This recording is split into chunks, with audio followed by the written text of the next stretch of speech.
ಹೂವ ಹಿಂಗ ಮ್ಯಾಲ ಹಾರಿಸಿದ್ರ ಹೂವ ಮತ್ತು ಆಕಾಶಕ್ಕೆ ಸಂಬಂಧ ಐತಿ. ಹೂವ ಕೆಳಗೆ ಬಿತ್ತು ಅಂದ್ರೆ ಹೂವ ಮತ್ತು ಭೂಮಿಗೆ ಸಂಬಂಧ ಐತಿ. ಅಂದ್ರೆ ಸಂಬಂಧ ಇರದೆ ಇಲ್ಲಿ ಈ ಜಗತ್ತನ್ನ ನಾವು ಅರ್ಥೈಸಿಕೊಳ್ಳಿಕ್ಕೆ ಆಗುವುದಿಲ್ಲ. Every object has got relative existence. ಇದು ಸಾಂಬಂಧಿಕ ಸತ್ಯ ಅಂತ ಕರೀತಾರೆ. ವಸ್ತು ಮತ್ತು ವ್ಯಕ್ತಿಯ ಸಂಬಂಧಗಳಿರದೆ ಜಗತ್ ಅರ್ಥ ಆಗುದಿಲ್ಲ ನಮಗ.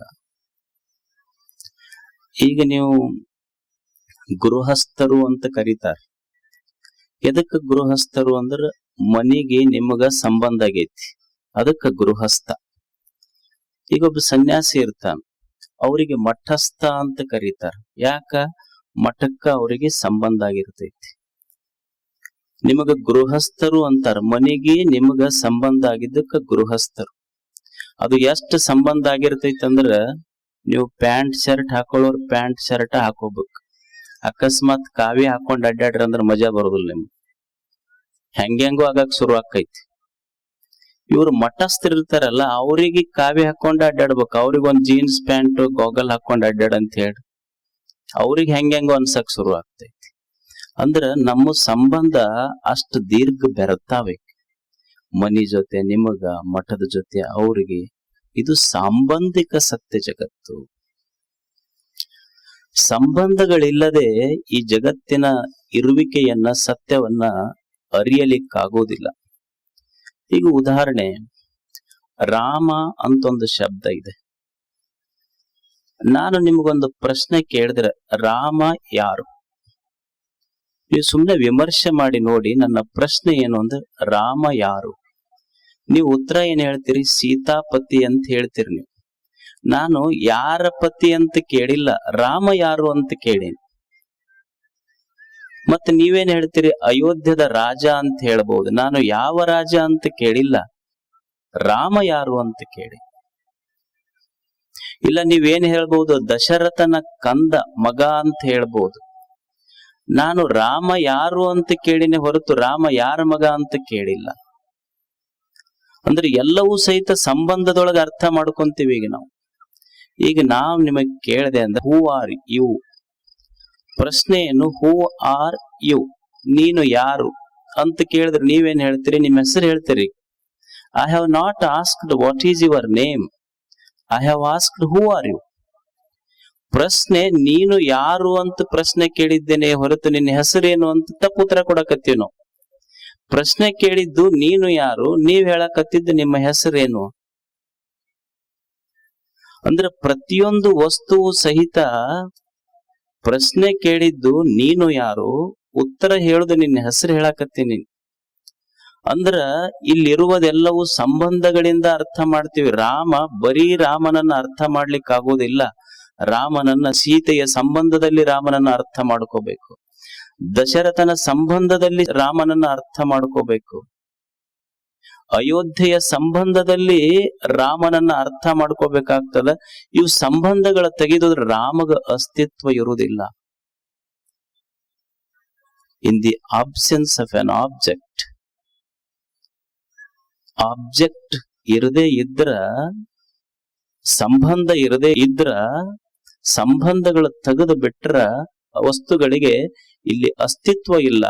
ಎಲ್ಲವೂ ಸಹಿತ ನಾವು ಸಾಂಬಂಧಿಕ ಸತ್ಯದಲ್ಲಿ ಈ ಜಗತ್ತನ್ನ ನಾವು ಅರ್ಥ ಮಾಡ್ಕೋಬೇಕಾಗ್ತದೆ. In the absence of relation there is no existence. ಸಂಬಂಧ ತೆಗೆದು ಬಿಟ್ರೆ ಅಸ್ತಿತ್ವ ಇರುವುದಿಲ್ಲ ಈ ಜಗತ್ತಿನೊಳಗೆ. ಒಬ್ಬ ಜಪಾನ್ ದೇಶದೊಳಗೊಂದು ಝನ್ ಬುದ್ಧಿಸಂ ಅಂತಿದೆ, ಝನ್ ಬುದ್ಧಿಸಂ. ಅಲ್ಲಿ ಒಬ್ರು ಬಹಳ ದೊಡ್ಡ ಗುರುಗಳು, ಅವ್ರ ಹತ್ರ ಒಬ್ಬ ಶಿಷ್ಯ ಕಲ್ಯಾಕ್ ಬಂದು ಗುರುಗಳಿಗೆ ಬಹಳ ಕಂತ, ಎಷ್ಟು ವಿದ್ಯಾವಂತ ಆದಂದ್ರೆ ಗುರುಗಳಷ್ಟೇ ಪ್ರಭಾವಿ ಆದ. ಕೊನೆಗೊಂದ್ ದಿವ್ಸ ಅವನಿಗೊಂದು 100-150 ಕಿಲೋಮೀಟರ್ ಮೇಲೆ ಅಲ್ಲೊಂದು ಆಶ್ರಮ ಕಟ್ಟದವ. ಅವನಿಗೆ ಎರಡನೆಯ ಬುದ್ಧ ಅಂತ ಕರೆದ್ರ, ಅಷ್ಟು ಪ್ರಭಾವಿಯಾಗಿದ್ದ. ಅವನಿಗೆ ಮತ್ತೊಂದು ಲಕ್ಷಾಂತರ ಜನ ಶಿಷ್ಯರಾದ್ರು. ಇವ ಮೊದಲು ಇಲ್ಲಿ ಶಿಷ್ಯ ಆಗಿ ಕಲ್ತಿದ್ದ, ಈಗ ಅಲ್ಲಿ ಹೋದ್ಮೇಲೆ ಗುರು ಆದ ಸಾವಿರಾರು ಶಿಷ್ಯರು ಅವನಿಗೆ. ಒಂದ್ ದಿವ್ಸ ಗುರುಗಳ ಹತ್ರ ಮಠಕ್ ಬರ್ತಾನ ಅವನು. ಬಂದು ಗುರುಗಳಿಗೆ ಕೇಳ್ತಾನಲ್ಲ, ಗುರುಗಳೇ ನನ್ನೊಂದು ಪ್ರಶ್ನೆ ಇದೆ. ಏನು? ಏನಿಲ್ಲ, ನಿಮ್ಮ ಸಂಬಂಧದೊಳಗ ನಾ ಇದ್ದಾಗ ನನಗ ಶಿಷ್ಯ ಅನ್ಸಕತ್ತೈತಿ, ನಿಮ್ ಮಗ್ಗಲ್ ಕುಂತಾಗ ಶಿಷ್ಯ ಅನಸ್ತೈತಿ. ಮತ್ ನಾನು ನನ್ನ ಶಿಷ್ಯರ ಮುಂದ ಕುಂತಾಗ ಗುರು ಅನಸ್ತೈತಿ. ನಾನು ಗುರು ಅನ್ನೋದು ಖರೇವೋ ಶಿಷ್ಯ ಅನ್ನೋದು ಖರೇವೋ ಹೇಳ್ರಿ ನನಗ. ನಿಮ್ಮ ಮಗ್ಗಲ್ ಕುಂತಾಗ ನನಗ ಶಿಷ್ಯ ಅಂತ ಭಾವ ಬರಾಕತ್ತೈತಿ, ನಮ್ಮ ಶಿಷ್ಯರ ಮಗ್ಗಲ್ ಕುಂತಾಗ ನನಗ್ ಗುರು ಅಂತ ಭಾವ ಬರಾಕತ್ತೈತಿ. ನಾನು ವಾಸ್ತವದಲ್ಲಿ ಶಿಷ್ಯನೋ ಗುರುವೋ? ಅವ ಗುರು ಸುಂದರವಾದ ಉತ್ತರ ಕೊಡ್ತಾನೆ. ನೋಡು, ಸತ್ಯದ ದೃಷ್ಟಿಯಿಂದ ನೋಡಿದಾಗ ಎರಡೂ ಸುಳ್ಳ, ಹಂಗ ನೋಡದಿದ್ರೆ ಎರಡೂ ಖರೆ. ನೀನು ನನ್ನ ಸಂಬಂಧದೊಳಗೆ ಬಂದಾಗ ನೀನು ಶಿಷ್ಯನೇ ಖರೆ, ನಿನ್ನ ಶಿಷ್ಯರ ಸಂಬಂಧದೊಳಗೆ ಹೋದಾಗ ನೀನು ಗುರುವೂ ಖರೆ. ನಾನೂ ಇಲ್ಲ, ನಿನ್ನ ಶಿಷ್ಯರು ಇಲ್ಲ, ನಿನ್ನಷ್ಟಕ್ಕೆ ನೀನೇ ಇದ್ದಾಗ ನೀನು ಏನೂ ಇಲ್ಲ ಅನ್ನೋದು ಖರೆ. ಇದೇ ನಿರ್ವಾಣ, ಇದು ಜೀವನ್ಮುಕ್ತ ಅವಸ್ಥೆ. ಇದು ಅಂದ್ರೆ ಇಲ್ಲಿ ಪ್ರತಿಯೊಂದು ಸಂಬಂಧಗಳಿಂದ ನಾವು ಅರ್ಥ ಮಾಡ್ಕೊಂತೀವಿ. ಸಂಬಂಧ ತೆಗೆದು ಅರ್ಥ ಮಾಡಬೇಕು ಮನುಷ್ಯಾಗ. ಒಮ್ಮೆ ಪ್ರಯತ್ನ ಮಾಡೋದು ಹೆಂಗಿದು. ಈಗ ನೀವು ಗೃಹಸ್ಥರದಿರಿ, ನಿಮಗೆ ದಂಪತಿಗಳು ಅಂತಾರ. ಹೆಸರು ಅಷ್ಟು ಚಂದ ಇಟ್ಟಾರ ಅವ್ರು, ದಂಪತಿಗಳು ಅಂತ. ಅಂದ್ರೆ ಈ ಸಂಸಾರಕ್ಕ, ಸಂಸಾರ ಬಡತಕ್ಕ, ಸಂಸಾರ ತಾಪಕ್ಕ ಎರಡಕ್ಕ ತೇಕಿ ತೇಕಿ ದಮ್ ಹತ್ತಿರ್ತೈತಿ. ಅವಕ್ಕ ದಂಪತಿ ಅಂತಾರ ಅವ್ರು. ಆರ್ಸಿ ಅನುಭವದಿಂದ ಹೆಸರಿಟ್ಟಾರ. ಸುಮ್ಮನ ವಿಚಾರ ಮಾಡ್ರಿ. ಈಗ ನೀವು ದಂಪತಿಗಳಿದಿರಲ್ಲ, ಈಗ ಇವ ಯಜಮಾನ್ ಇರ್ತಾನ, ಗಂಡ ಪತಿ ಸತಿ ಮಗ್ಗಲಿದ್ದಾಗ ಇವ ಪತಿ, ಸತಿ ಮಗ್ಗಲಿದ್ದಾಗ ಇವ ಪತಿ, ಮಕ್ಕಳ ಮಗ್ಗಲಿದ್ದ ಸತಿಯ ಸಂಬಂಧದೊಳಗಿದ್ದಾಗ ಪತಿ ಆಗ್ತಾನ. ಮಕ್ಕಳ ಮಗ್ಗಲ್ ಹೋಗಿ ಕುಂತರ ಮಕ್ಕಳ ಸಂಬಂಧದೊಳಗ ಅಪ್ಪ ಅನಸ್ಕೊಳ್ತ. ಅಂಗಡಿಯಾಗ ಹೋಗಿ ಕುಂತ ಅಂಗಡಿ ಸಂಬಂಧ ಆತು ಅಂದ್ರ ಮಾಲೀಕ್ ಅಂತಾರ. ಮತ್ ಇದ್ರಾಗ ಯಾವ್ದು ಖರೆ? ಇವ ಸತಿಯ ಸಂಬಂಧ ಆದಾಗ ಪತಿ ಖರೆ, ಮಗನ ಸಂಬಂಧ ಆದಾಗ ಅಪ್ಪ ಖರೆ, ಅಂಗಡಿ ಸಂಬಂಧ ಆದಾಗ ಮಾಲೀಕ ಖರೆ. ಇವೆಲ್ಲಾ ಬಿಟ್ಟು ಗುಡ್ಡದಾಗ ಕುಂದ್ರಿ ಒಂದ್ ದಿವ್ಸ. ಅಲ್ಲಿ ಸತಿಯೂ ಇಲ್ಲ, ಮಗನೂ ಇಲ್ಲ, ಅಂಗಡಿಯೂ ಇಲ್ಲ, ನೀನ್ ಅದಿಯಲ್ಲ. Then who are you? ನೀ ಯಾರಂಗಿದ್ರ? ವಿಚಾರ ಮಾಡಿದಾಗ ಸತಿ ಇಲ್ಲ, ಪುತ್ರ ಇಲ್ಲ, ಅಂಗಡಿ ಇಲ್ಲ, ನಾ ಅದೇನಿ. ಆದ್ರ ಗೊತ್ತಾಗ್ತೈತಿ. ಏನು ಗೊತ್ತಾಗ್ತೈತಿ ಅಂದ್ರೆ ನಾನು ಯಾರು ಅನ್ನೋದು ಗೊತ್ತಾಗಿಲ್ಲ ಅನ್ನುವ ಸತ್ಯ ಗೊತ್ತಾಗ್ತೈತಿ ಅಷ್ಟ. ಮನುಷ್ಯ ನಾನು ಯಾರು ಅನ್ನೋದು ಇನ್ನೂ ನನಗ್ ಗೊತ್ತಾಗಿಲ್ಲ ಅನ್ನೋದು ಗೊತ್ತಾಗಕ್ ಶುರುವಾಗ್ತೈತಿ. ಇದಕ್ಕೆ ಪತಂಜಲರು ಸ್ವಾಧ್ಯಾಯ ಅಂತ ಕರೆದ್ರು. ಸ್ವಾಧ್ಯಾಯ ಅಂತ ಕರೀತಾರೆ ಇದಕ್ಕೆ. ಸ್ವಾಧ್ಯಾಯ ಅಂದ್ರ ಸ್ವ ಅಧ್ಯಾಯ, ಎರಡು ಶಬ್ದದ ನೋಡ್ರಿ. ಸ್ವ ಅಧ್ಯಾಯ ಬ್ಯಾರೆ ಅವ್ರದ್ದು ಓದೋದಲ್ಲ, ನಿಂದೊಳಗಿಂದ ನೀನ ಓದೋದು. ಪುಸ್ತಕವನ್ನು ಓದೋದಲ್ಲ, ನಿನ್ನ ಮಸ್ತಕವನ್ನೇ ಓದೋದು ಸ್ವಾಧ್ಯಾಯ. ನಿನ್ನ ಒಳಗ ನೀನು ಹೋಗು, ನೋಡು ಒಂದ್ ಸ್ವಲ್ಪ ಯಾರ ನೀನು. ಇಷ್ಟೆಲ್ಲಾ ಸಂಬಂಧಗಳ ಜೊತೆ ಬರೆದಾಗ ನೀನು ಯಾರ ಅನ್ನೋದು ಹೇಳ್ತಿ. ಎಲ್ಲಾ ಸಂಬಂಧಗಳ ತೆಗೆದಾಗೂ ನೀನ್ ಅದಿಯಲ್ಲ, ನೀನು ಯಾರು? ಒಂದು ಕ್ಷಣ ವಿಚಾರ ಮಾಡ್ಬೇಕಲ್ಲ ಮನುಷ್ಯ. ಹಾಗಾದ್ರೆ ನಾನು ಯಾರು? ಆರು ನಾನೆಂದು ವಿಚಾರಿಸು. ನಿಜಗುಂಡ್ರು ಹೇಳ್ತಾರ, ಆರು ನಾನೆಂದು ವಿಚಾರಿಸು. ಸಾಕ್ರೆಟಿಸ್ ಅಂತ, ನೋ ದೈ ಸೆಲ್ಫ್. ಮೊದಲು ವಿಚಾರ ಮಾಡೋ, ನೀ ಯಾರನ್ನೋದು ಮೊದಲು ವಿಚಾರ ಮಾಡು. ಶಂಕರರು ಅಂತಾರ, ಕಸ್ತ್ವಂ ಕೋಹಂ ಕುತಾಯಾತಃ. ನೀ ಯಾರು ಅನ್ನೋದು ಮೊದಲು ವಿಚಾರ ಮಾಡು. ತಿಳಿಬೇಕಲ್ಲ ಮನುಷ್ಯ ಇದನ್ನ. ಇಮ್ಯಾನ್ಯುಯಲ್ ಕಾಂಟ್ ಅಂತ ಹೇಳಿ ಒಬ್ಬರು ಜರ್ಮನಿಯ ತತ್ವಜ್ಞಾನಿಗಳಿದ್ರು. ಸುಮಾರು 70-75-80 ವರ್ಷ ಬದುಕಿದ್ರು ಅವರು. ಇಮ್ಯಾನ್ಯುಯಲ್ ಕಾಂಟ್ ಜರ್ಮನಿಯ ತತ್ವಜ್ಞಾನಿ, ಬಹಳ ದೊಡ್ಡ ಜ್ಞಾನಿ ಇಮ್ಯಾನ್ಯುಯಲ್ ಕಾಂಟ್. ಅವ್ರಿಗೆ ಜನ ಭೇಟಿಯಾಗಕ್ ಬರ್ತಿದ್ರು, ಬಹಳ ಜನ ಬರ್ತಿದ್ರು. ಅಷ್ಟು ತಿಳುವಳಿಕೆ ಇದ್ದ ಮನುಷ್ಯ. ಅವ್ರ ಹತ್ರ ತತ್ವಜ್ಞಾನದ ವಿಷಯಗಳನ್ನ ತಿಳ್ಕೊಳಕ್ ಬರ್ತಿದ್ರು. 70 ವರ್ಷ ಆಗಿತ್ತು, ಕಟ್ಟಿ ಮೇಲೆ ಕುಂತಿದ್ರು. ಒಬ್ಬ ವ್ಯಕ್ತಿ ಬಂದು ಓಡೋಡಿ ಇಮ್ಯಾನ್ಯುಯಲ್ ಕಾಂಟ್ರಿಗೆ ಭೇಟಿ ಆಗಬೇಕಂತ, ತಿಳ್ಕೋಬೇಕು ಜೀವನದ ಸತ್ಯ ಏನು ಅಂತ. ಆದ್ರೆ ಬಂದವನಿಗೆ ಗೊತ್ತಿರ್ಲಿಲ್ಲ ಇವನೇ ಇಮ್ಯಾನ್ಯುಯಲ್ ಕಾಂಟ್ ಅಂತ. ಇವ್ರು ಕಟ್ಟಿ ಮೇಲೆ ಕುಂತಿದ್ರು. ಬಂದು ಇಮ್ಯಾನ್ಯುಯಲ್ ಕಾಂಟ್ರಿ ಕೇಳ್ತಾನ, ಅಲ್ಲ ನಾನು ಇಮ್ಯಾನ್ಯುಯಲ್, ಅವ್ರು ಕಟ್ಟಿ ಮೇಲೆ ಕುಂತಾರ, ಅವ್ರಿಗೆ ಕೇಳಕತ್ತಾನ. ಇವ್ರಿಗೆ 70 ವರ್ಷ ಕೇಳ್ತಾನವ ಬಂದು, ಅಲ್ಲ ಇಮ್ಯಾನ್ಯುಯಲ್ ಕಾಂಟ್ ಎಲ್ಲದಾನ? ಅವ್ರ ಉತ್ತರ ಹೇಳ್ತಾರ, 70 ವರ್ಷ ಹುಡುಕಕತ್ತೀನಿ, ಅವನಿಗೆ ಇನ್ನೂ ಸಿಕ್ಕಿಲ್ಲವ. 70 ವರ್ಷ ಆಗೈತೆ ಅವನಿಗೆ ಹುಡುಕಾಕತ್ತು, ಇನ್ನೂ ಸಿಕ್ಕಿಲ್ಲ. Wear he is. ಹುಡುಕಾಟ ಇದು ಅಷ್ಟೆ. ಅವರು ಹುಡುಕ್ಯಾರ, ನಾವು ಹುಡುಕಾಕತ್ತೀವಿ. ಎಷ್ಟ್ ಹುಡುಕಿವ್ ನಾವು, ಸಿಕ್ಕವನ್ ಇನ್ನು ಕನ್ಯಾನ ಸಿಕ್ಕಿಲ್ಲ, ಹುಡುಕಾಕತ್ತಾರ ಹುಡುಗರು. ಎಷ್ಟು ಹುಡುಕಾಟ, ಅವ್ರದೊಂದು ಹುಡುಕಾಟ, ನಮ್ಮದೊಂದು ಹುಡುಕಾಟ. ಒಂದ್ ಹುಡುಗ ಅಡ್ಡಾಡಿ ಸಾಕತ್, ಒಂದ್ ಕನ್ಯಾ ನೋಡಕ್ ಎಲ್ಲಾ ಬಯೋಡಾಟ ಅವು ಮ್ಯಾಟ್ರಿಮೋನಿ ಎಲ್ಲಾ ಮುಗಿಸ್ದ ಸಾಕತ್. ಯಾರೋ ಹೇಳಿದ್ರು, ಹೋದವ ಕುಂತ ಕೂಡ್ಲೆ ಮತ್ತೇನಾವ್ ಚಾಗಿ ತರ್ತಾರಲ್ಲ, ನೀರ್ ತಗೊಂಬಂದ್, ಕನ್ಯಾ ಬರ್ಲಿಲ್ಲ, ಅವ್ರವ್ ಬಂದು ನೋಡ್ತಾಳ. ಹುಡುಗನ್ ನೋಡಿ ಚಕ್ರ ಬಂದು ಬಿದ್ಲಕ್ಕೆ. ಅವ್ರು ಇದ್ದವ್ರಿಗೆಲ್ಲ ಆಶ್ಚರ್ಯ, ಎದಕ್ ಚಕ್ರ ಬಂದು ಬಿತ್ತ ಅಂತ ಹೇಳಿ ಬಡ ನೀರ್ ಹೊಡೀರಿ ಅಂತ ನೀರ್ ಹೊಡೆದು ಎಬ್ಸಿದ್ರ. ಅದು ಮುಖ ಗಿಕ್ಕ ವರ್ಷದಿಂದ ಯಾಕೆ ಚಕ್ರ ಯಾಕೆ ಬಂದ್ ಬಿದ್ದಿ ಹುಡುಗನ್ ನೋಡಿದ ತಕ್ಷಣ. ಯವ್ವ, ನಾ ಸಣ್ಣವಿದ್ದಾಗ ಇದು ನನಗೂ ನೋಡಕ್ ಬಂದಿತ್ತಿದ, ಈಗ ನನ್ನ ಮಗಳಿಗೆ ನೋಡಕ್ ಬಂದೈತಿ, ಇದಕ್ಕಿನ್ನೂ ಕನ್ಯೆನೇ ಸಿಕ್ಕಿಲ್ಲ. ಇದಕ್ಕ ಹುಡುಕಾಟ ನಿಂತಿಲ್ಲ ನಮ್ಮದು ಹುಡುಕಾಟ ನಿಂತಿಲ್ಲ. ಇಮ್ಯಾನ್ಯುಯಲ್ ಕಾಂಟ್ ಹೊರಗ್ ಹುಡುಕಾಕತ್ತಿದ್ದ, ತನಗ ತಾನ ಹುಡುಕಾಕತ್ತಿದ್ದ, ಸಿಕ್ಕಿದ್ದಿಲ್ಲ. ಏನು ಹೇಳಿಲ್ಲ ಬಸವಣ್ಣವ್ರ, ಎಷ್ಟು ಚಲೋ ಮಾತು ಬರೆದ್ರು. ಲೋಕದ ಡೊಂಕ ನೀವೇಕೆ ತಿದ್ದುವಿರಿ, ನಿಮ್ಮ ತನುವ ಸಂತೈಸಿಕೊಳ್ಳಿ, ನಿಮ್ಮ ಮನವ ಸಂತೈಸಿಕೊಳ್ಳಿ. ನೆರೆಮನೆಯ ದುಃಖಕ್ಕೆ ಅಳುವವರ ಮೆಚ್ಚ ನಮ್ಮ ಕೂಡಲ ಸಂಗಮದೇ. ನೀವೇನು ಇದು ಒಂದ ಶಬ್ದ ಮ್ಯಾಲಿಂದ ಬಿಡ್ರಿ. ನೆರೆಮನೆಯ ದುಃಖಕ್ಕೆ ಅಳುವವರ ಮೆಚ್ಚ ನಮ್ಮ ಕೂಡಲ ಸಂಘ. ಯಾವುದು ನೆರೆಮನೆ ಹೇಳಿ ನಮಗೆ? ನೆರೆಮನೆ ಯಾವುದು? ನಾವೇನಂತ ಕೇಳ್ತೀವಿ, ನಮ್ಮ ಮಗ್ಗಲ್ ಮನೆಯವ್ರು ನಮಗ್ ನೆರೆಮನೆ ಅಂತೀವಿ. ಅವು ನೆರೆಮನೆಗಳಲ್ಲ, ಕಾಡದಕ್ಕ ಅವು ಹೊರೆಮನೆಗಳ ನಮಗಷ್ಟ. ಅವ್ರ ಮಗ್ಗಲ್ ಬಂದಿದ್ದಕ್ಕ ಎಲ್ಲ ನೆಮ್ಮದಿ ಹಾಳಾಗಿ ಹೋಗ್ಯಾವ ನಮಗ್. ನಾವೇನಂತೀವಿ, ನಮ್ಮ ಮನಿ ಮಗ್ಗಲ್ದವ್ರು ನೆರೆಮನೆ ನಮಗಂತ. ಮತ್ ಎಡಕ್ಕೊಂದೈತಿ, ಬಲಕ್ಕೈತಿ, ಮುಂದೈತಿ, ಹಿಂದೈತಿ, ಯಾವುದು ನೆರೆಮನೆ ಇಲ್ಲಿ?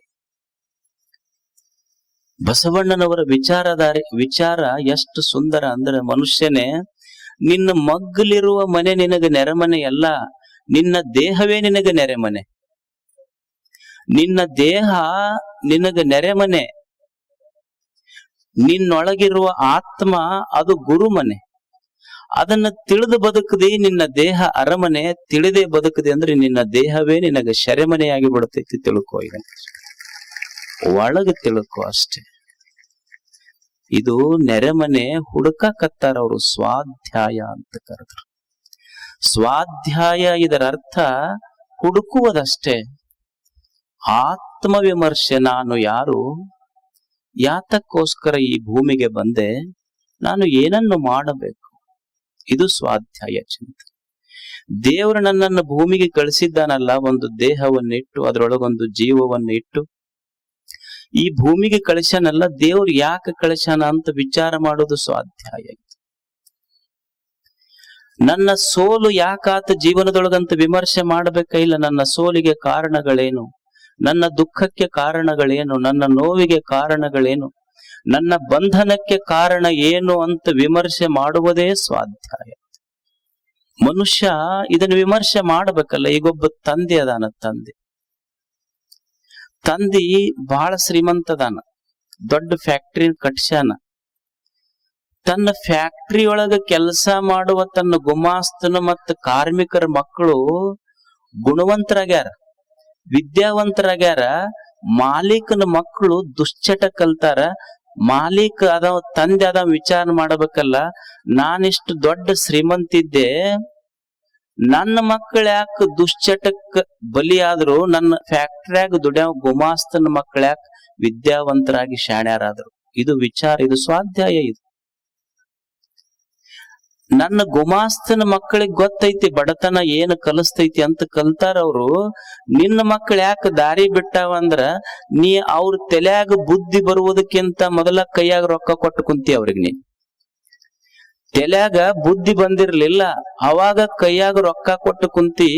ತಂದಿ ಜವಾಬ್ದಾರಿ ಅಂದ್ರ ಮಕ್ಕಳ ಕೈಯಾಗ ಸಂಪತ್ತು ಕೊಡುದು ಅವನ ಜವಾಬ್ದಾರಿ ಅಲ್ಲ, ಕೊಟ್ಟ ಸಂಪತ್ತು ಹೆಂಗ ಬಳಸಬೇಕನ್ನುವ ಸಂಸ್ಕಾರ ಕೊಡುದು ತಂದೆ ಜವಾಬ್ದಾರಿ ಅದ ಮೊದಲು.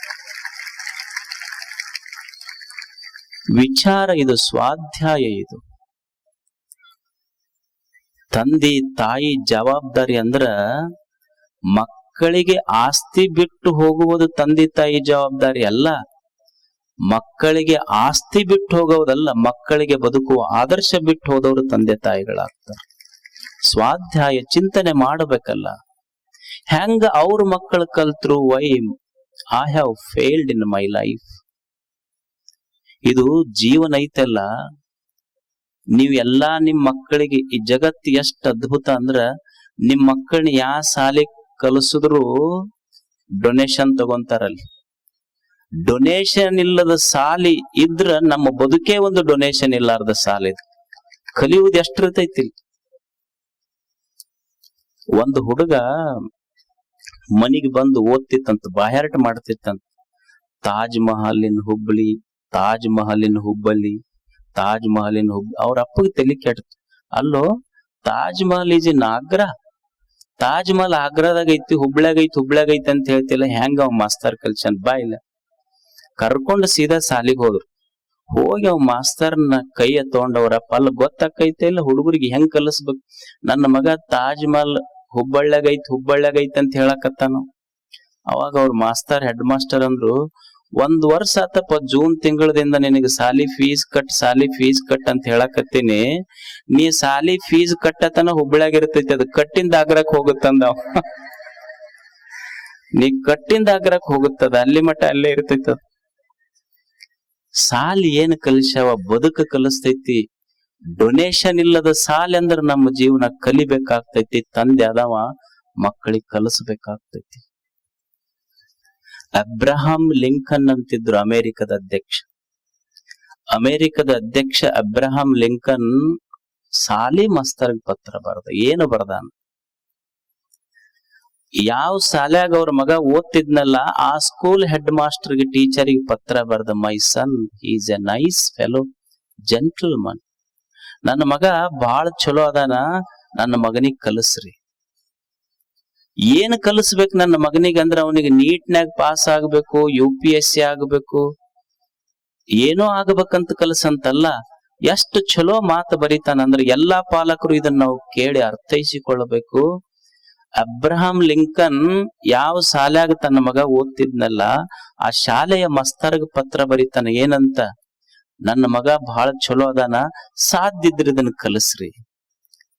ಏನ್ ಕಲಿಸ್ರಿ ನನ್ನ ಮಗನಿಗೆ ಅಂದ್ರ, ಹಾದಿಯಲ್ಲಿ ಹೋಗುವಾಗ ಪುಕ್ಕಟೆಯಾಗಿ ಸಿಕ್ಕ 5 ರೂಪಾಯಿಯ ಬೆಲೆಗಿಂತ ಕಷ್ಟಪಟ್ಟು ಬೆವರು ಸುರಿಸಿ ದುಡಿದು ಗಳಿಸಿದ 1 ರೂಪಾಯಿ ಕಿಮ್ಮತ್ತೇ ಬಹಳ ದೊಡ್ಡದನ್ನೋದು ನನ್ನ ಮಗನಿಗೆ ಕಲಿಸ್ರಿ. ಇದು ಕಲಿಸುವಿಕೆ. ಇದು ಸ್ವಾಧ್ಯಾಯ ಅಲ್ಲ. ಯಾಕ ನನ್ನ ಮಗ ದುಶ್ಚಟಕ ಬಲಿಯಾದ, ನನ್ನ ಗುಮಾಸ್ತನ ಮಗ ಎಷ್ಟು ಬೆಳೆದ್ನಲ್ಲ. ಸ್ವಾಧ್ಯಾಯ. ಇದನ್ನು ವಿಚಾರ ಮಾಡ್ಬೇಕು ನಾವೆಲ್ಲ. ಈಗ ನಾವ್ ಎಷ್ಟು ಜನ ರೈತರದೀವಿ, 20 ಎಕರೆ ಹೊಲ ಐತಿ ನಮ್ಮದು. ನಾವೇನಂತೀವಿ, ಕಣ್ಣಿಗೆ ಕಾಣ್ತೈತ್ರಿ, ಕೈಗೆ ಬರುದಿಲ್ಲ. ಮತ್ ಕೈಯೊಳಗ ಕೂರ್ಗಿ ಕುಂಟಿಗಿ ನಿನ್ ಕೈಯಾಗಿದ್ರ ಅದು ಕೈಯಾಗ ಬರ್ತೈತಿ, ಮತ್ ಬ್ಯಾರೆಯವ್ರ ಕೈಯಾಗ ಹೋದ್ರ ನಿನ್ ಕೈಯಾಗ ಹೆಂಗ ಬರ್ತೈತಿ? ಕಣ್ಣಿಗೆ ಕಂಡಂಗ ಆಗತ್ತ, ಕೈಗೆ ಹತ್ತಿ. ಮತ್ ಯಾರು ಒಯ್ದ್ರ ಅದನ್ನ ತಗೊಂಡ್ ಹೋದವ್ರ ಯಾರು? ಕಂಪ್ಲೇಂಟರ್ ಕೊಟ್ಟಬಹುದು. ಕಣ್ಣಿಗೆ ಕಾಣ್ತೈತಂತ ಕೈ, ಎಂತೆಂತವ್ರು ಮಜಾ ಅದಾರ ಜನ. ಕಣ್ಣಿಗೆ ಕಾಣ್ತೈತಿ, ಕೈಯಾಗ ಬರೋದಿಲ್ಲ, ಎಲ್ಲಿ ಹೋತು? ಅಲ್ಲ, 20 ಎಕರೆ ಇಟ್ಕೊಂಡವ. ನಾ ಏನಂತೀನಿ, ವಿಚಾರ ಮಾಡ್ಬೇಕಲ್ಲ. ಕಣ್ಣಿಗ್ ಕಾಣ್ತೈತಿ ಕೈಯಾಗ ಬರಲ್ಲ ಅಂತ 20 ಎಕರೆ ಹೊಲದವಂತೇನಿ. ನಮ್ಮ ಮಧ್ಯದೊಳಗ ಅಮೈ ಮಹಾಲಿಂಗ ನಾಯಕ್ ಅಂತ ಅದಾನ ಮಂಗಳೂರ್ ಕಡೆ. ಆತಗ್ ಹೊಲ ಇರ್ಲಿಲ್ಲ, ಇನ್ನೊಬ್ಬರ ಹೊಲದಾಗ ದುಡ್ದ ಅವ್ರು 25-30 ವರ್ಷ ಆಗಿಂದ 2 ಎಕರೆ ಹೊಲ ಕೊಟ್ರು. ಅದು ಸಮತಟ್ಟಾದ ಭೂಮಿ ಅಲ್ಲ, ಗುಡ್ಡದ ಮ್ಯಾಲ ಭೂಮಿ ಕೊಟ್ರು. ಗುಡ್ಡದ ಮ್ಯಾಲ ತೆಗ್ಗ ಕಡದು ಗುಡ್ಡದ ಮ್ಯಾಲ ನೀರು ಬಿತ್ತವನಿಗೆ 2 ಎಕರೆದಾಗ ಬಾಳಿ ಅಡಿಕೆ ಬೆಳೆದ್ರ ಭಾರತ ಸರ್ಕಾರ ಅವನಿಗೆ ಪದ್ಮಶ್ರೀ ಪ್ರಶಸ್ತಿ ಕೊಟ್ಟಿತ್ತು. ವಾಟರ್ ವಾರಿಯರ್ ಅಂತ ಹೆಸರು ಕೊಟ್ರ ಅವನಿಗೆ.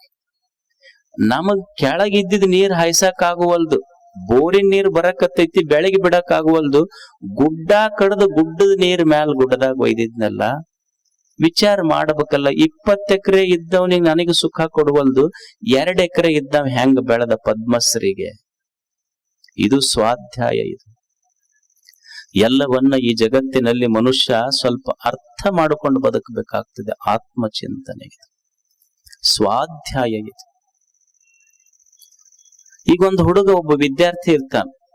ಮಗ್ಲವ್ರವ್ವ ದಿವಸ ಅವನಿಗೆ ಬೆಳಿಗ್ಗೆ ಸ್ನಾನ ಮಾಡಿಸಿ ಬಾಚಿ ಬ್ಯಾಗ್ ಹಾಕಿ ಅವನಿಗೆ ಟೈ ಹಾಕಿ ಶೂಸ್ ಹಾಕಿ ಟಿಫನ್ ಕ್ಯಾರಿಯರ್ ಹಿಡ್ಕೊಂಡು, ಬಸ್ ಲೇಟ್ ಆಗಿದ್ರ ಹುಡುಗ ಅಲ್ಲೇ ಇರ್ತಿದ್ವಿ, ಅವನ ಹೋಗಿದ್ರು ಸ್ಕೂಲಿಗೆ.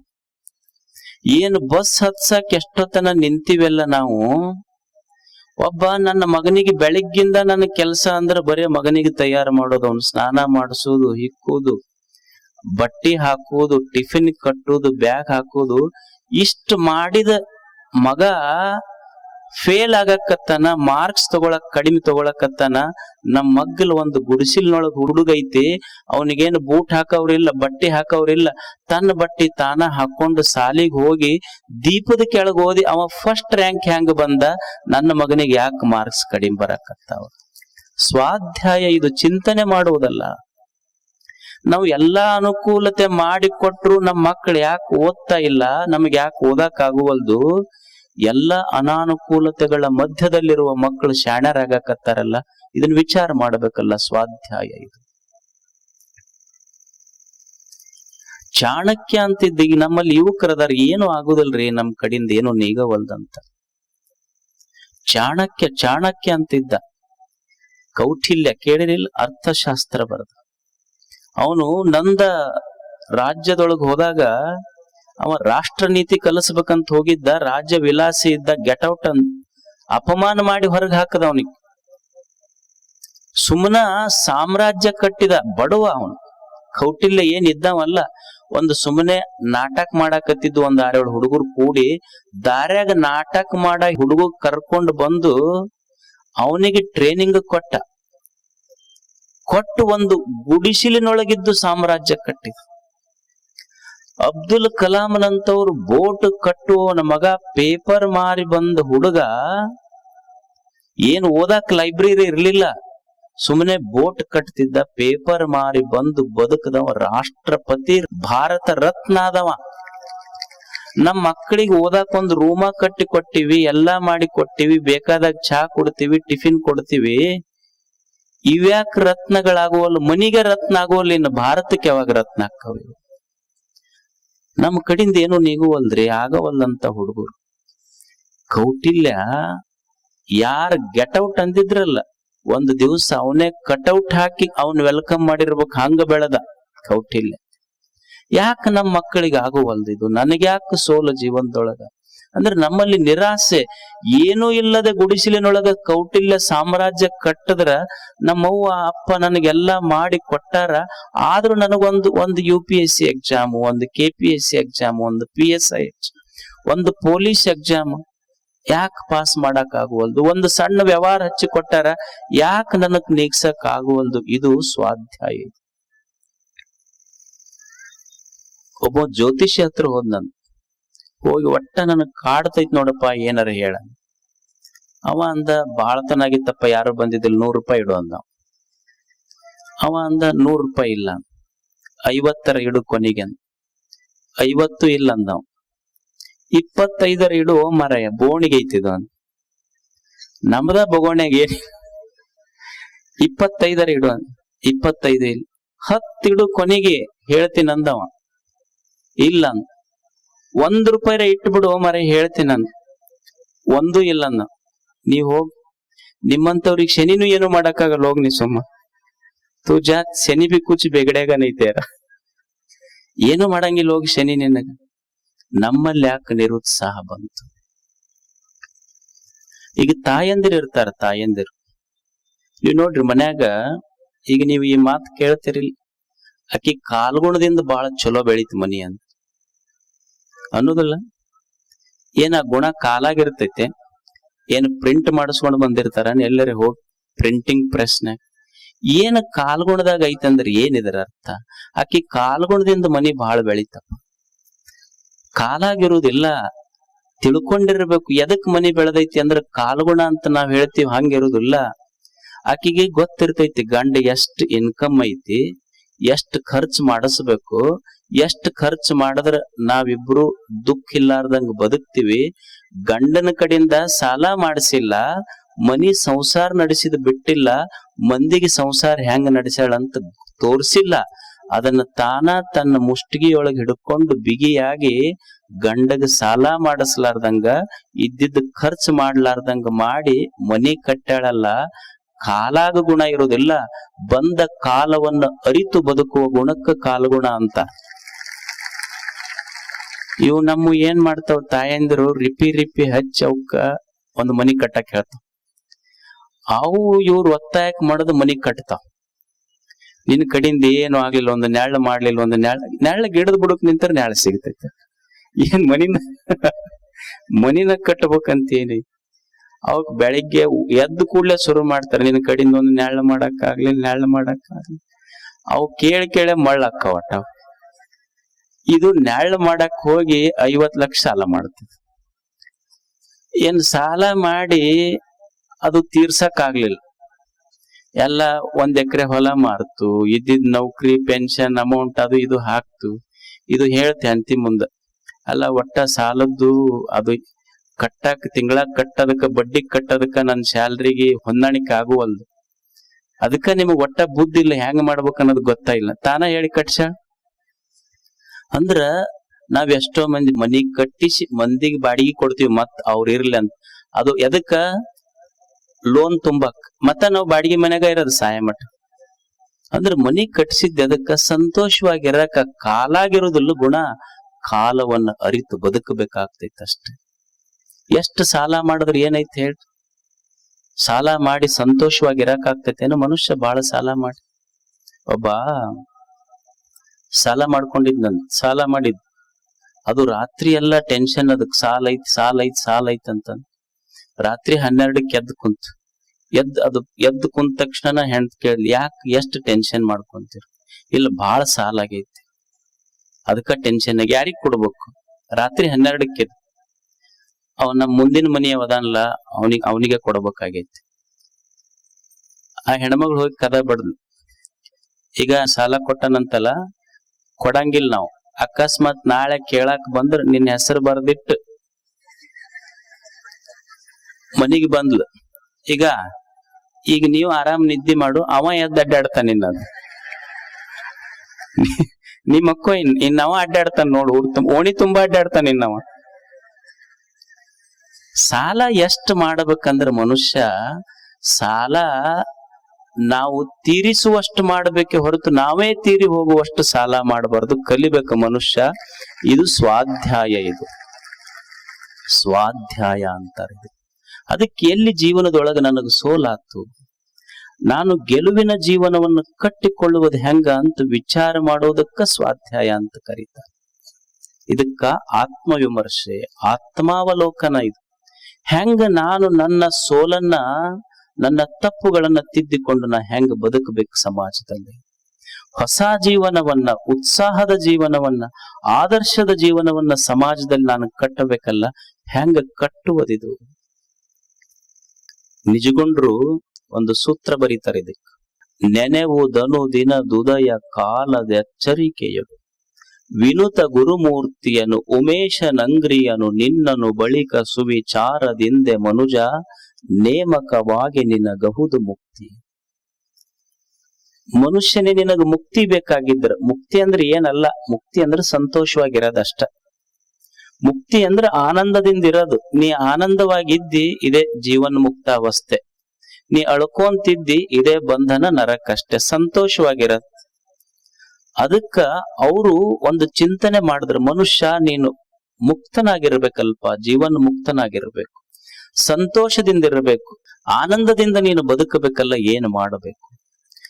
ಅದಕ್ಕೆ ಅವರೊಂದು 3 ಸೂತ್ರ ಹೇಳಿದ್ರು, ಬಹಳ ಚಲೋ ಸೂತ್ರ ಹೇಳಿದ್ರು. ಸ್ವಾಧ್ಯಾಯ ಹೆಂಗ ಮಾಡೋದು? ಪ್ರತಿನಿತ್ಯ ಏನನ್ನ ಸ್ವಾಧ್ಯಾಯ ಮಾಡಬೇಕು ಮನುಷ್ಯ ಭೂಮಿಯ ಮೇಲೆ? ಪ್ರತಿನಿತ್ಯ ಏನನ್ನ ಸ್ವಾಧ್ಯಾಯ ಮಾಡಬೇಕು ಅಂದ್ರ ಅವ್ರು ಹೇಳ್ತಾರ, ಬೆಳಿಗ್ಗೆದ್ದು ಈ ಕೆಲಸ ಮಾಡು. ಈಗ ನಾವೇನ್ ಮಾಡ್ತೀವಿ, ನಮ್ಮ ಆಯುಷ್ಯ ಹೆಂಗ್ ಸಂತೋಷವಾಗಿ ಇಟ್ಕೋಬೇಕು ಅಂತ ಎಲ್ಲರೂ ನಾವು ಪ್ರಯತ್ನ ಮಾಡ್ತೀವಿ. ನಮ್ಮ ಆಯುಷ್ಯದೊಳಗೆ ನಾವ್ ಹೆಂಗ್ ಸಂತೋಷ ಆಗಿರ್ಬೇಕ್ರಿ ಅಂತ. ಆದ್ರ ನಿಜಗೊಂಡ್ರು ಬಹಳ ಜಾಣ್ರು. ಅವ್ರಂತಾರ, ಮನುಷ್ಯನೇ ನೀ ಇಡೀ ಆಯುಷ್ಯ ಹೆಂಗ್ ಸಂತೋಷವಾಗಿ ಇಟ್ಕೋಬೇಕಂತ ವಿಚಾರ ಮಾಡಕ್ ಹೋಗ್ಬೇಡ. ಮೊದಲು ಈ ದಿವ್ಸ ಕಣ್ಣು ತೆಗೆದಿಯಲ್ಲ, ಈ ದಿವ್ಸ ಹೆಂಗ್ ಸಂತೋಷವಾಗಿರ್ಬೇಕು ವಿಚಾರ ಮಾಡು. ಬೆಳಿಗ್ಗೆ ಅಕಸ್ಮಾತ್ ನಿನ್ ದೈವಿದ್ದ ಕಣ್ಣು ತೆಗೆದ್ರ ಮುಂದೆ ನಾಳಿದ್ ವಿಚಾರ ಮಾಡುವ. ಏನು ಕಣ್ಣು ಮುಚ್ಚದವ್ರೆಲ್ಲ ಬೆಳಿಗ್ಗೆ ಕಣ್ಣು ತೆಗದಾರ? ಇಲ್ಲ. ಅದಕ್ ದೇವ್ರ ಏನ್ ಈ ದಿವ್ಸ ಕೊಟ್ಟನಲ್ಲ, ಮೊದಲು ಈ ದಿವ್ಸ ಸಂತೋಷವಾಗಿರ್ಬೇಕಾದ್ರೆ ಹೆಂಗಿರ್ಬೇಕು? ಎಷ್ಟು ಚಲೋ ಸೂತ್ರ ಹೇಳ್ತಾರ ಅವರು. 3 ಸೂತ್ರ ಹೇಳ್ತಾರ. ಏನಂದ್ರ, ನಿನಗ ದೇವ್ರ ಈ ದಿವ್ಸ ಕೊಟ್ಟನಲ್ಲಪ್ಪ, ಆಯುಷ್ಯ ವಿಚಾರ ಮಾಡಕ್ ಹೋಗ್ಬೇಡ, ಈ ದಿವ್ಸ ವಿಚಾರ ಮಾಡ ಮೊದಲು. ಈಗ ಎಳಿ ಕೂಡಿ ಬಟ್ಟೆ, ಕಾಳು ಕೂಡಿ ರೊಟ್ಟಿ, ದಿನ ಕೂಡಿ ಆಯುಷ್ಯ. ಕಾಳು ಕೂಡಿಸಿದ್ರ ರೊಟ್ಟಿ ಆಕೈತಿ, ಎಳಿ ಕೂಡಿಸಿದ್ರ ಬಟ್ಟೆ ಆಕೈತಿ. ದಿನ ಸಂತೋಷ ಇರ್ಕೊಂತ ಹೋದ್ರೆ ಆಯುಷ್ಯ ತುಂಬಾ ಸಂತೋಷವಾಗಿರ್ಬೋದು. ಅದಕ್ಕೆ ಈ ದಿನ ಮೊದಲು ಸಂತೋಷವಾಗಿರ್ಬೇಕು ಮನುಷ್ಯ. ಈ ದಿನ ದುಃಖಿ ಇದ್ದು ನಾಳೆ ಸಂತೋಷವಾಗಿರ್ಬೇಕಂದ್ರೆ ಹೆಂಗ? ನಮ್ಗೇನೈತಿ ಅಂದ್ರ ಈ ದಿವ್ಸ ಹೆಂಗೈತಿ ಗೊತ್ತಿಲ್ಲ. ಬರೇ ಮನುಷ್ಯನ ದುಃಖದ ಬೀಜ ಎಲ್ಲೈತಂದ್ರ, ಮನುಷ್ಯನ ದುಃಖದ ಬೀಜ ಎಲ್ಲೈತಿ ಅಂದ್ರ, ಇಲ್ಲ ನಾವು ಬಾಳ ಹಿಂದಿಂದ ವಿಚಾರ ಮಾಡ್ತೀವಿ, ಇಲ್ಲ ಮುಂದಿಂದ ವಿಚಾರ ಮಾಡ್ತೀವಿ. ಮನುಷ್ಯನಿಗೆ ಭಯ ಮತ್ತು ಶೋಕ, ಇವೆರಡು ಶಬ್ದ ಕೇಳಿರಿ ನೀವು. ಭಯ, ಶೋಕ. ಎಲ್ಲರಿಗೂ ಭಯ ಆಗೈತಿ, ಎಲ್ಲರಿಗೂ ಶೋಕ ಆಗೈತಿ. ಭಯ ಎಲ್ಲೈತಿ, ಶೋಕ ಎಲ್ಲೈತಿ ಅಂದ್ರ, ಭಯ ಎಲ್ಲಾಗತ್ತಂದ್ರ ನಾಳೆಯ ಬಗ್ಗೆ ನಾವು ವಿಚಾರ ಮಾಡ್ತೀವಿ. ನಾಳೆ ನಾಡ್ದ ಮುಂದೇನಾಗುತ್ತೋ ಏನೋ ಗೊತ್ತಿಲ್ಲ ನಮಗ್. ಭಯ. ಮನುಷ್ಯ ಇವತ್ತಿದ್ದು ನಾಳಿನ ಬಗ್ಗೆ ವಿಚಾರ ಮಾಡ್ತಾನಲ್ಲ, ಭಯ ಆಗ್ತೈತಿ. ಹಿಂದ ನಿನ್ನೋ ಮೊನ್ನೋ ಅಚ್ಚಿ ಮೊನ್ನೋ 10 ವರ್ಷದಿಂದ ಯಾರೋ ಏನೋ ಒಂದು ಶಬ್ದ ಅಂದಾರ ನಮಗ್. ಆ ಶಬ್ದ ಹಿಡ್ಕೊಂಡು ಇಂದು ವಿಚಾರ ಮಾಡಾಕತ್ತೀವಲ್ಲ, ಅಂದ 10 ವರ್ಷ ಆಗೈತಿ, ಶಬ್ದ ಹೋಗ್ಯಾವ, ಅಂದವ್ರು ಹೋಗ್ಯಾರ. ಆದ್ರ ಇಂದ ತಲೆ ಕೂತ್ ಕಾಡಾಗ್ತೈತಲ್ಲ, ಇದರಿಂದ ದುಃಖ ಆಗ್ತೈತಿ, ಶೋಕ ಆಗ್ತೈತಿ. ನಿನ್ನೆಯೂ ಇಲ್ಲ, ನಾಳೆಯೂ ಇಲ್ಲ. ಯಾರೋ ಹಿಂದ್ ಅಂದಾರ ಅವ್ರು, ಅವ್ರ ಮನ್ಯಾಗ ಯಾರೋ ಒಂದ್ ಶಬ್ದ ಅಂದಿರ್ತಾರ, ಏನೋ ಒಂದು ಶಬ್ದ ಅಂದಿರ್ತಾರ. ನೀವು ತಾಯಂದ್ರ, ಈಗ ನಮ್ಮ ಅಣ್ಣನ ಹೆಣತಿ ಹಿಂಗ ಅಂದಿದ್ದಕ್ಕ ನಾ 10 ವರ್ಷ ಆತ್ ನೋಡುತ್ತ ಅವ್ರ ಮನೆ ಹೊಸ್ಲ ತೊಳ್ದಿಲ್ಲ. ಈ ಕಿಲ್ಲಿ ಕುಂತ ಅಂತಿರ್ತಾಳ, ನಾ 10 ವರ್ಷ ಆತ ಅವ್ರ ಮನೆ ಹೊಸ್ಲ ತೊಳ್ದಿಲ್ಲ ಅಂತ ಈಕೆ ಅಂತಿರ್ತಾಳ. ಅವ್ರ ಅಂತಿರ್ತಾರ, ಬಾಳ ಚಲೋ ಆತ 10 ಹೊಸ ಸೀರೆ ಉಳ್ದು ನಮ್ಮ ಅಂತ ಅವ್ರ ಅಂತಿರ್. ಅಂದ್ರ ಹಿಂದಿಂದ ನೆನಸ್ಕೊಂಡು ತಾಪ ಮಾಡ್ಕೊಂತೈತಿ, ಇಲ್ಲ ಮುಂದಿಂದ ಕಲ್ಪಿಸ್ಕೊಂಡು ತಾಪ ಮಾಡ್ತೈತಿ. ಅದಕ್ yesterday is dead, tomorrow is not yet born, what you have with you is today. ನಿನ್ನೆ ಸತ್ತೈತಿ, ಇಲ್ಲ ಬರುದಿಲ್ಲ ಅದು. ನಾಳೆ ಹುಟ್ಟಿಲ್ಲ. ಸತ್ತ ನಿನ್ನೆಗಾಗಿ ಚಿಂತಿಸುವುದಕ್ಕಿಂತ, ಬರದೇ ಇರುವ ನಾಳೆಗಾಗಿ ಭಯ ಪಡುವುದಕ್ಕಿಂತ ದೇವ್ರು ಇವತ್ತೇನು ಕೊಟ್ಟನಲ್ಲ, ಇದನ್ನ ಅನುಭವಿಸೋರಿಗೆ ಸಂತರು ಅಂತ ಕರೀತಾರ ಅವ್ರಿಗೆ. ಇದು ಸ್ವಾಧ್ಯಾಯ. ದೇವ್ರು ಏನ್ ಇವತ್ತು ಕೊಟ್ಟಾನಲ್ಲ, ಇದನ್ನ ಚಂದ ಇವತ್ತು ಬದುಕುವುದು. ಅವ್ರಂತಾರ, ಹೌದಪ್ಪ ಚಂದ ಬದುಕಬೇಕು. ನಿಜಗುಂಡ್ರು 3 ಸ್ವಾಧ್ಯಾಯಗಳನ್ನ ಹೇಳ್ತಾರ, 3 ಸೂತ್ರ ಹೇಳ್ತಾರ. ಇವತ್ತು ನಾವು ಸಂತೋಷವಾಗಿ ಬದುಕಬೇಕಾದ್ರೆ ಏನು ಮಾಡಬೇಕ್ರಿ? ಇವತ್ತು ನಾವು ಸಂತೋಷವಾಗಿ ಬದುಕಬೇಕಾದ್ರೆ ಮನುಷ್ಯ 3 ಕೆಲಸ ಮಾಡ್ಬೇಕಂತ. ಬೆಳಿಗ್ಗೆ ಎದ್ದ ತಕ್ಷಣ ಏಳುವಾಗ ತಲೆಯಾಗ ಚಲೋ ವಿಚಾರದಿಂದ ಹೇಳ್ಬೇಕಂತ. ಮೊದಲು ಒಂದನೇದ್ದು ಚಲೋ ವಿಚಾರದಿಂದ ಹೇಳೋದು. ಎರಡನೇದ್ದು, ಏನ ಈ ಜೀವನ ಕೊಟ್ಟಾನಲ್ಲ ನಮಗ್ ದೇವ್ರು, ನೋಡಪ್ಪ ಎಷ್ಟೋ ಮಂದಿ ಕಣ್ಣ ತೆಗೆದಿಲ್ಲ, ನನಗೊಂದು ದಿವಸ ಆಯುಷ್ಯ ಕೊಟ್ಟಿಯಲ್ಲ, ಇದು ನಿನ್ನ ಕರುಣೆ ಅಂತ ನಾಲ್ಗೆ ಮ್ಯಾಲ ಅವನ ಹೆಸರಿಟ್ಟುಗೋಂತ ಹೇಳ್ಬೇಕಂತ ಮನುಷ್ಯ. ಮೂರನೇದ್ದು, ಮಂದಿ ಮಾತು ನಂಬೇಡ, ನಿನ್ನೊಳಗ ಶಕ್ತಿ ಐತಲ್ಲ, ನಿನ್ನ ಶಕ್ತಿಯನ್ನು ನಂಬಿ ಬದುಕುವುದು ಮೂರನೇದ್ದು. ಒಂದನೇದ್ದು ಚಲೋ ವಿಚಾರ ಇಟ್ಟುಕೊಂಡು ಹೇಳೋದು, ಇದಕ್ಕೆ ಜ್ಞಾನ ಸ್ವಾಧ್ಯಾಯ ಅಂತ ಕರೆದ್ರು. ನಾಲ್ಗೆ ಮ್ಯಾಲ ದೇವರ ಋಣಾಪ ಅಂತ ಹೇಳ್ತೀವಲ್ಲ, ಅವನ ನಾಮಸ್ಮರಣೆ ಮಾಡ್ತೀವಲ್ಲ, ಮಂತ್ರ ಸ್ವಾಧ್ಯಾಯ. ಮತ್ತ ನಿನ್ನ ಬಗ್ಗೆ ನೀನು ನಿನ್ನ ಶಕ್ತಿಯ ಬಗ್ಗೆ don't under estimate your self. ನಿನ್ನ ಬಗ್ಗೆ ನೀ ಸಣ್ಣ ಕೀಳರಿಮೆ ಮಾಡಕ್ ಹೋಗ್ಬೇಡ, ನಾನು ಶಕ್ತಿವಂತ ಅಂತ ಭಾವಿಸು. ಇದು ಆತ್ಮ ಸ್ವಾಧ್ಯಾಯ. ಇವು ಮೂರೂ ಇರ್ಬೇಕು ಮನುಷ್ಯ. ಮೊದಲನೇದ್ದು, ಏಳುವಾಗ ಬೆಳಿಗ್ಗೆ ಎದ್ದಾಗ ಚಲೋ ವಿಚಾರದಿಂದ ಮನುಷ್ಯ ಏಳಬೇಕು. ಏನು, ಮೊದಲು ಏಳುವಾಗ ಚಲೋ ವಿಚಾರ ಇರ್ಬೇಕು ನಮ್ ತಲೆಯಾಗ. ಚಲೋ ವಿಚಾರದಿಂದ ಮನುಷ್ಯ ಏಳ್ಬೇಕು. ನಮಗ್ ಹಂಗ ಆಗೋದಿಲ್ಲ. ಎದ್ದು ಕೂಡ್ಲೇನೆ ಯಾರ ಮನೆಗೆ ಏನು ಬೆಂಕಿ ಹಚ್ಚಬೇಕಂತ ಶುರು ಮಾಡ್ತೀವಿ. ಇಲ್ಲ, ಎದ್ದು ಕೂಡ್ಲೆ ಅದೊಂದು ಮೊಬೈಲ್. ಕೆಲವು ಮಂದಿಗೆ ಎದ್ದು ಕೂಡ್ಲೇನೆ ಬೆಡ್ ಟೀ ಬೇಕು ಅವ್ರಿಗೆ. ಅದು ಎದ್ದು ಕೂಡ್ಲೆ ಬಾಯಿ ತೊಡ್ಕೊಳ್ಳೋ ಟೀ ಕುಡಿದ್ರೆ ಅದು ಬೆಡ್ ಟೀ ಆಗೋದಿಲ್ಲ, ನಿನಗೆ ಡೆಡ್ ಟೀ ಆಗುತ್ತೆ ಅಷ್ಟ. ಎದ್ದು ಕೂಡ್ಲೆ ಚುಟ್ಟ ಹಚ್ಕೋಬೇಕು, ಚುಟ್ಟ ಹಚ್ಕೊಳ್ಳಿಲ್ಲ ಅಂದ್ರೆ ಎಲ್ಲಿ ಹೋಗೋದಿಲ್ಲ ಮಾತು. ಅಂದ್ರೆ ಇದು ನಮ್ಮದಿದು. ಅವ್ರು ಏನಂತಾರ ಅಂದ್ರೆ, ಎದ್ದು ಕೂಡ್ಲೆ ಬೆಳಿಗ್ಗೆ ಎದ್ದಾಗ ಚಲೋ ವಿಚಾರದಿಂದ ಹೇಳೋ ಮನುಷ್ಯನೇ. ಯಾರು ನಮ್ಮ ಮನೆಗೆ ಭಿಕ್ಷುಕರು ಬರ್ತಾರೆ, ಇಲ್ಲಿ ಬೆಳಿಗ್ಗೆ ಹುಡುಗರು, ಅವ್ರ ತಟ್ಟಿ ಹೆಂಗಿರ್ತೈತಿ, ಖಾಲಿ ತಟ್ಟಿ ಇರ್ತೈತಿ. ಯಾರು ಭಿಕ್ಷುಕರು ಅಂದ್ರ, ಬೆಳಿಗ್ಗೆ ಎದ್ದಾಗ ಯಾರ ತಟ್ಟೆಯೊಳಗ ರೊಟ್ಟಿ ಇಲ್ಲ ಅವ್ರ ಭಿಕ್ಷುಕರಲ್ಲ. ಬೆಳಿಗ್ಗೆ ಎದ್ದಾಗ ಯಾರ ತಲೆಯಾಗ ಚಲೋ ವಿಚಾರ ಬಂದಿಲ್ಲ ಅವ್ರು ನಿಜವಾದ ಭಿಕ್ಷುಕರು. ಬೆಳಿಗ್ಗೆ ಹೇಳುವಾಗ ಚಲೋ ವಿಚಾರದಿಂದ ಹೇಳ ಮನುಷ್ಯನೇ. ಚಲೋ ವಿಚಾರ ಬೇಕಾಗತ್ತೆ. ನಾವ್ ಅದನ್ನ ಮಾಡೋದಿಲ್ಲ. ಊರ್ ಸುದ್ದಿ ಮಾತಾಡ್ಕೊಂತ ಕುಂದಿರ್ತೀವಿ. ಎದ್ದ ತಕ್ಷಣ ಒಂದ್ 3 ಜನ ರೈಲ್ವೆ ಸ್ಟೇಷನ್ ನಾಗ ಕುಂತಿದ್ರ. ಅವ್ರು 3 ಮಂದಿ ಊರ್ ಸುದ್ದಿನ ಮಾತಾಡೋರೆಲ್ಲ. ಏನು ಟ್ರೇನ್ ಬಂದು ಬಿಟ್ಟತ್ ಟ್ರೇನ್ ಆಗಲಿ. ಅವಾಗ ಒಬ್ಬನಿಗೆ ಎಚ್ಚಾತು, ಟ್ರೇನ್ ಬಿಡಕತ್ತೈತಿ ನಡ್ರಿ ಅಂತ ಓಡಿದ್ರು 3. ಓಡಿ ಓಡಿ ಓಡಿ ಹತ್ತದ್ರು. ಕೊನೆಗೆ ಇಬ್ಬರಿಗೆ ಸಿಕ್ತದ ಟ್ರೇನ್, ಒಬ್ಬನಿಗೆ ಸಿಗ್ಲಿಲ್ಲ. ಇವ ಸ್ವಲ್ಪ ಅಲ್ಲೇ ಅಳ್ಕೊಂತ ನಿಂತ. ಅವ ಕೂಲಿಗಳಿರ್ತಾರಲ್ಲ, ಅವ ಬಂದ, ಯಾಕ್ರಿ ಯಾಕೆ ಅಳಕತ್ತೀರಿ, ಯಾಕೆ ಅಳ್ತೀರಿ, ಬಿಡ್ರಿ, ಕೊನೆಗೆ ನಿಮ್ ಇಬ್ಬರು ಫ್ರೆಂಡ್ಸ್ಗರೆ ಸಿಕ್ತಲ್ ಟ್ರೇನ್, ಅವ್ರ ಹತ್ಕೊಂಡು ಹೋದ್ರಂತ. ಅವ ಅಂದ, ಇಲ್ಲೋ, ಅವ್ರು ನನಗ್ ಕಳ್ಸಾಕ್ ಬಂದವ್ರು ಹೋಗ್ಬೇಕಾದದ್ ನಾನಂದ. ಕಳ್ಸಾಕ್ ಬಂದವ್ರು ಹತ್ಕೊಂಡು ಹೋಗ್ಯಾರ, ಹೋಗ್ಬೇಕಾದವನಿಗೆ ಸಿಗಲಿಲ್ಲದ ಟ್ರೇನ್. ಅವಕರ ಗೊತ್ತಾಗಬಾರ್ದ ಇವನಿಗೆ ಹತ್ತಿಸ್ಬೇಕಂತ. ನಮ್ಮ ವಿಚಾರಗಳಲ್ಲಿ ಬೆಳಿಗ್ಗೆದ್ದು ಚಲೋ ವಿಚಾರ ಇರ್ಬೇಕು ತಲೆಯಾಗ. ಒಬ್ಬ ಸಾಮಾನ್ಯನಿಗೂ ಮತ್ತು ಸಂತನಿಗೂ ಏನು ವ್ಯತ್ಯಾಸ ಅಂದ್ರ, ನಮಗೇನು ಶಾಸ್ತ್ರ ಓದಿ ತಿಳ್ಕೊಬೇಕಂತಿಲ್ಲ. ಯಾರಿಗೆ ದೊಡ್ಡವ್ರು ಅನ್ಬೇಕು, ಯಾರಿಗೆ ಸಣ್ಣವ್ರು ಅನ್ಬೇಕಂದ್ರೆ ಶಾಸ್ತ್ರ ಬೇಕಿಲ್ಲ. ನಿಮಗೊಂದು ಸ್ಮಾಲ್ ಕ್ಲಾರಿಫಿಕೇಶನ್ ಕೊಡ್ತೀನಿ ಅಷ್ಟೆ. ಏನ್ರಿ, ಹೆಂಗ್ ಡಿಫ್ರೆನ್ಸಿಯೇಟ್ ಹೆಂಗ್ ಮಾಡೋದು, ಇವ್ರು ದೊಡ್ಡವರು, ಇವ್ರು ಸಣ್ಣವ್ರು, ಇವ್ರು ಸಂತರು, ಸಾಮಾನ್ಯರು ಅಂತ ಹೆಂಗ್ ಡಿಫ್ರೆನ್ಸಿಯೇಟ್ ಮಾಡೋದ್ರಿಗೆ ಗೊತ್ತಿಡ್ಯದ ಹೆಂಗ ಅಂತ ತಿಳ್ಕೊಂಡ್ರ ಏನಿಲ್ಲ. ನಮ್ಮ ಕಾಲಾಗ ಬ್ರ್ಯಾಂಡೆಡ್ ಇರ್ತಾವ ಪಾದರಕ್ಷೆಗಳು. ಅವರು ಹಂಗಲ್ಲ. ಕಾಲಾಗ ಬ್ರ್ಯಾಂಡೆಡ್ ಹಾಕೊಂಡು ತಲಿ ಖಾಲಿ ಇರ್ತೈತಿ ನಮ್ಮದು. ಕಾಲಾಗ ಬ್ರ್ಯಾಂಡೆಡ್ ಪಾದರಕ್ಷೆ ಇರ್ತಾವ ಅವ್ರಿಗೆ ತಲೆಯಾಗ ಬ್ರ್ಯಾಂಡೆಡ್ ವಿಚಾರಗಳಿರ್ತಾವ, ಅವ್ರು ದೊಡ್ಡವ್ರು ಆಗ್ತಾರ ಅಷ್ಟೇ. ನಮ್ಮ ಕಾಲಾಗ ಬ್ರ್ಯಾಂಡೆಡ್ ಹಾಕೊಳಕ್ ವಿಚಾರ ಮಾಡಿವಿ, ಅವ್ರ ತಲೆಯಾಗ ಬ್ರ್ಯಾಂಡೆಡ್ ಇರ್ಬೇಕಂತಾರ ಅಷ್ಟೆ. ಅದಕ್ಕೆ ಮನುಷ್ಯ ವಿಚಾರ ಮಾಡುವುದು, ಇದು ಸ್ವಾಧ್ಯಾಯ. ಮೊದಲನೇದ್ ಎದ್ದ ತಕ್ಷಣ ಚಲೋ ವಿಚಾರಗಳಿಂದ ಹೇಳಪ್ಪ. ಎರಡನೇದ್ದೇನಂದ್ರ, ಎದ್ದೆಲ್ಲ ಒಂದ್ ಸ್ವಲ್ಪ ವಿಚಾರ ಮಾಡು. ನಿನಗೆ ಯಾರು ಜನ್ಮ ಕೊಟ್ರಲ್ಲ, ನಿನಗೆ ಯಾರು ಕಣ್ಣು ತೆಗಿಸಿ ನಿನ್ನ ತಟ್ಟಿಯೊಳಗ ಅನ್ನ ಇಟ್ಟನಲ್ಲ, ಅವನದೊಂದ್ ಸ್ವಲ್ಪ ನಾಮಸ್ಮರಣೆ ಮಾಡು. ಭಗವಂತನೇ ನನ್ನ ತಟ್ಟಿಯೊಳಗಿದ್ದ ಅನ್ನ, ಇದು ನಿನ್ನ ಋಣ ಅಂತ. ನನಗ ಕಣ್ಣು ತೆಗಿಸಿಯಲ್ಲ, ಇದು ನಿನ್ನ ಋಣ ಅಂತ ಒಂದ್ ಸ್ವಲ್ಪ ಕಣ್ಣು ತೆಗಿಸಿಯಲ್ಲ, ಇದು ನಿನ್ನ ಋಣ ಅಂತ ನಾಲ್ಗೆ ಮ್ಯಾಲ ಅವಂದು ಬರ್ಲಿ. ನೀವ್ ಅನ್ಬಹುದು, ಅಲ್ರಿ ಯಾಕೆ ನೆನಸ್ಬೇಕು ದೇವ್ರನರ? ನಾವು ದುಡಿಯೋರು, ನಾವು ಬಿಡೋರು, ನಾವ್ ಎಲ್ಲಾ ಮಾಡೋರು, ನಾವ್ ಯಾಕೆ ಅವ್ನ್ ನೆನಸಿ ಯಾಕೆ ಉಣ್ಬೇಕು? ನಮ್ಮ ಹೊಲ, ನಮ್ಮ ಮನಿ, ನಾವು ಹೈನ ಉಣ್ಣಾಕತ್ತೀವಿ. ನಮ್ಮ ಆಕಳ ಹಾಲ ನಾವು ಉಣ್ಣಾಗ ನಾವ್ಯಾಕೆ ದೇವ್ರಿಗೆ ನೆನಸ್ಬೇಕು ಹೇಳ್ರಿ ಅಂತ ನೀವ್ ಅಂದ್ರ, ನೋಡಿ, ನೀವ್ ಆಕಳಿಗೆ ಏನ್ ಹಾಕಿರಿ? ಮುಸ್ರಿ ನೀರ್ ಕುಡಿಸಿರೋದಕ್ಕೆ. ಅಂದ್ರ ನಿಮ್ಮ ಮುಸ್ರಿ ನೀರು ಕುಡದ ಆಕಳ ನಿಮಗ ಮುಸ್ರಿ ನೀರು ಕುಡಿಸಿರಿ, ಆದ್ರ ಮುಸ್ರಿ ನೀರು ಕುಡ್ದ ಆಕಳ, ನೀವು ಆಕಳ ತಟ್ಟ್ಯಾಗ ಮುಸ್ರಿ ನೀರ್ ಹಾಕಿರಿ, ಮುಸ್ರಿ ನೀರು ಕುಡ್ದ್ಮೇಲೆ ಆಕಳ ನಿಮ್ಮ ತಟ್ಟ್ಯಾಗ ಹಾಲು ಹಾಕುವಂಗ ಮಾಡ್ದವ ಯಾರ ಇದನ್ನ?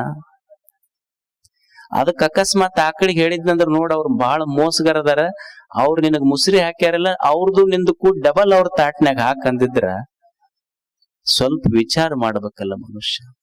ಈಗ ನಿನ್ ಎದಿ ಐತಿ, ರಾತ್ರಿ ಮಕ್ಕೊಂಡಿ ರೆಸ್ಟ್ ಮಾಡಾಕತ್ತಿ, ಆದ್ರೂ ನಿನ್ ಎದಿ ಬಡ್ಯಾಕತ್ತೈತೆಲ್ಲ, ಬಡಸ್ದವ್ ಯಾರಿದನ್ನ? ಅಕಸ್ಮಾತ್ ಅವ ರೆಸ್ಟ್ ಮಾಡ್ಯಾನಂತ ನಿನ್ ಎದಿನೂ ಅಕಸ್ಮಾತ್ ಬಡ್ಯಾದ ಬಿಟ್ಟಿದ್ರ, I want to take rest, he will be rest in peace. Peace ಅನ್ನೋದು ಪೀಸ್ ಪೀಸ್ ಆಗಿ ಹೋಗಿತ್ತ. ಆಮೇಲೆ ನೀನು ಮಲ್ಕೊಂಡಾಗೂ ಸಹಿತ ನೀನು ಜೀವಂತ ಇರ್ಬೇಕಂತ ನಿನಗ್ ಗಾಳಿ ಹಾಕಕತ್ತಾನಲ್ಲ ದೇವ್ರ, ಮತ್ತ ಅವ್ನ್ ನೆನಸ್ಲಾರ್ದೆ ಉಂಡ್ರೆ ಹೆಂಗ ಹೇಳು? ನೀನು ಮಲ್ಕೊಂಡಾಗ ನಿನ್ನ ಹೃದಯ ಬಡಸಕ್ ಹಚ್ಚನಾತ. ಅಕಸ್ಮಾತ್ ನಿನಗ ನೀ ಹೆಂಗ್ ರೆಸ್ಟ್ ಮಾಡ್ಬೇಕಂತಿ ಹಂಗ ನಿನ್ನ ಹೃದಯವು ರೆಸ್ಟ್ ಮಾಡಿದ್ರ, ಬೆಳಿಗ್ಗೆ ಮರುದಿವ್ಸ ಪೇಪರ್ನಾಗ ಏನ್ ಬರ್ತಿತ್ತು? ದುಃಖ ತಪ್ತ ಮಕ್ಕಳು, ಇವರ ಸಾವಿಗೆ ನಾವು ವಿಷಾದಿಸುತ್ತೇವೆ, ಇವರ ಸಂಪತ್ತನ್ನು ಆಸ್ವಾದಿಸುತ್ತೇವೆ. ಬರೆದಿರುವುದಿಲ್ಲ, ತಿಳ್ಕೊಬೇಕದನ್ನಷ್ಟ. ಇವರ ಸಾವಿಗೆ ವಿಷಾದಿಸುತ್ತೇವೆ ಅಂದ್ರ ಮುಂದೆ ಇವರು ಸಂಪತ್ತನ್ನು ಆಸ್ವಾದಿಸುತ್ತಾರೆ ಅಂತನ ಅರ್ಥದಷ್ಟು. ಇಟ್ಟವ್ ಯಾರಲ್ಲ, ಒಂದಿಷ್ಟು ಮನುಷ್ಯನಿಗೆ ಋಣ ಬೇಕಾಗ್ತೈತಿ. ಇಷ್ಟ ಋಣ ಇಲ್ಲದೆ ಬದುಕ್ಲಿಕ್ಕೆ ಆಗುದಿಲ್ಲ ಈ ಜಗತ್ತಿನಲ್ಲಿ. ಒಂದು ಹೂವ ಇರ್ತೈತಿ, ಎಲ್ಲೋ ಸಹ್ಯಾದ್ರಿಯ ಬೆಟ್ಟದಲ್ಲಿ ಬೆಳೆದ ಹೂವ, ಅದ್ರ ಮಗ್ಗಲು ಒಂದು 100 ಫೀಟ್ 50 ಫೀಟ್ ಎತ್ತರ ಒಂದು ಗಿಡ ಬೆಳೆದೈತಿ. ದೇವ್ರು ಒಂದು ಸಣ್ಣ ಬಳ್ಳಿ ಐತಿ, ಆ ಸಣ್ಣ ಬಳ್ಳ್ಯಾಗೂ ಒಂದು ಹೂ ಬೆಳೆದೈತಿ. ದೇವ್ರು 100 ಫೀಟ್ ಎತ್ತರದ ಗಿಡಕ್ಕೆ ಎಷ್ಟು ಗಾಳಿ ನೀರು ಬೆಳಕು ಬೇಕೋ, ಇದೇನು ಸಣ್ಣದೈತಂತ ಲಕ್ಷ್ಯ ಮಾಡಿಲ್ಲ, ಅದಕ್ಕೂ ನೀರು ಗಾಳಿ ಕೊಟ್ಟು ಬೆಳಕು ಕೊಟ್ಟಾನತ್. ಆ ಹೂವ ಹೇಳ್ತೈತಿ ದೇವರಿಗೆ, ಭಗವಂತನೇ ನಿನ್ನ ಕರುಣೆ ಎಷ್ಟು ದೊಡ್ಡದಂದ್ರೆ 100 ಫೀಟ್ ಎತ್ತರ ಬೆಳೆದ ಗಿಡಕ್ಕಷ್ಟೇ ಅನ್ನ ನೀರು ಕೊಟ್ಟಿಲ್ಲ, ನನ್ನಂತ ಸಣ್ಣ ಬಳ್ಳಿಗೂ ಕರುಣೆ ಇಟ್ಟು ಬೆಳಕ ಗಾಳಿ ನೀರು ಕೊಟ್ಟಿಯಲ್ಲ, ನನ್ನಲ್ಲಿ ಕೊಡಾಕೇನಿಲ್ಲ. ಈ ಬಳ್ಳಿಯೊಳಗೊಂದು ಹೂವ ಬೆಳೆದೈತಲ್ಲ, ನೀ ಕೊಟ್ಟಿದ್ದಕ್ಕೆ ನನ್ನ ಹೃದಯವೇ ಹೂವಾಗಿ ಅರಳೈತಿ, ಇದು ನಿನಗೆ ಅರ್ಪಣೆ ಮಾಡ್ತೀನಿ ಅಂತ ಬಳ್ಳಿ ಹೇಳತೈತಿ.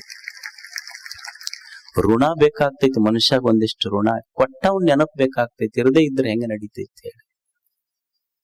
ತಂದೆ ತಾಯಿ ನಮಗ್ ಬೆಳೆಸಿಲ್ಲೇನ್, ಅವರು ಋಣ ಇರ್ಬೇಕಾಗ್ತೈತಿ. ಪಾಲ್ ಕೆಳಗ ತಂದೆ ತಾಯಿ ಎರಡು 8 ಮಕ್ಕಳನ್ನ ಸಲ್ವ್ಯಾವ, ಅವ್ರ ಮುಂದ 16 ಮಂದಿ ಆಗ್ಯಾರ. ಆಸ್ತಿ ಪಾಲ್ ಕೆಳಗ 16 ಮಂದಿ 8 ಮಂದಿ ಮಕ್ಕಳು ಆಸ್ತಿ ಹಂಚಿಕೊಂಡ್ರೆ ಹೊರತು ತಂದೆ ತಾಯಿ ನಮ್ ಪಾಲ್ ಯಾರು ಕೇಳಿಲ್ಲ. ಅವ್ರ ಋಣ ಯಾವಾಗ ಮುಗ್ಸದ ಮನುಷ್ಯ? ಒಂದ್ ಸ್ವಲ್ಪ ವಿಚಾರ ಮಾಡ್ಬೇಕಾಗ್ತದ, ಋಣ ಬೇಕಾಗ್ತದ. ಈಗ ಪಾಪ ಹೆಣ್ಮಕ್ಳು ಇರ್ತಾರ ತಾಯಂದಿರ ಮನ್ಯಾಗ, ಅವೆಷ್ಟು ದುಡಿತಾವ್ ನೋಡ್ರಿ. ಈಗ ನೀವು ಸಂಡೇ ಏನು ಕೆಲಸ ಮಾಡುದಿಲ್ಲ, ಸ್ಯಾಟರ್ಡೆ ಹಾಫ್ ಡೇ, ನಿಮಗ್ ಸಂಡೇ ಫುಲ್ ರಜೆ ಇದ್ದಾಗ ಅವಕ್ ಮತ್ತೆ ಜಾಸ್ತಿ ಕೆಲಸ. ಇಡ್ಲಿ ಮಾಡು, ದೋಸೆ ಮಾಡು, ಅದು ಮಾಡಿ, ಇದು ಮಾಡು, ಪಾನಿಪುರಿ ಮಾಡು, ಹೌದಲ್ಲ? ಸಂಡೇ ಮತ್ತೆ ಜಾಸ್ತಿ ಕೆಲಸ ಅವಕ್. ನಿಮಗ್ ಒಂದೊಂದ್ ದಿವ್ಸ ರೆಸ್ಟ್ ಮಾಡ್ಕೊಂಡ್ರಿ, ಸ್ಯಾಟರ್ಡೆ ನಾವೇನು ಕೆಲಸ ಮಾಡುದಿಲ್ಲ, ಸಂಡೇ ಏನು ಮಾಡುದು. ಅವಕ್ಕೇನು ಏನ್ ಶಿಫ್ಟ್ ಇರ್ತೈತೆ ಬ್ಯಾಂಕ್ನಾಗ, ಇದು ಕಂಪನಿಯಾಗೆಲ್ಲ ಶಿಫ್ಟ್ ಇರ್ತೈತಿ. 8 hours ಇವ್ರು, 8 hours ಇವ್ರು, 8 hours ಇವ್ರು.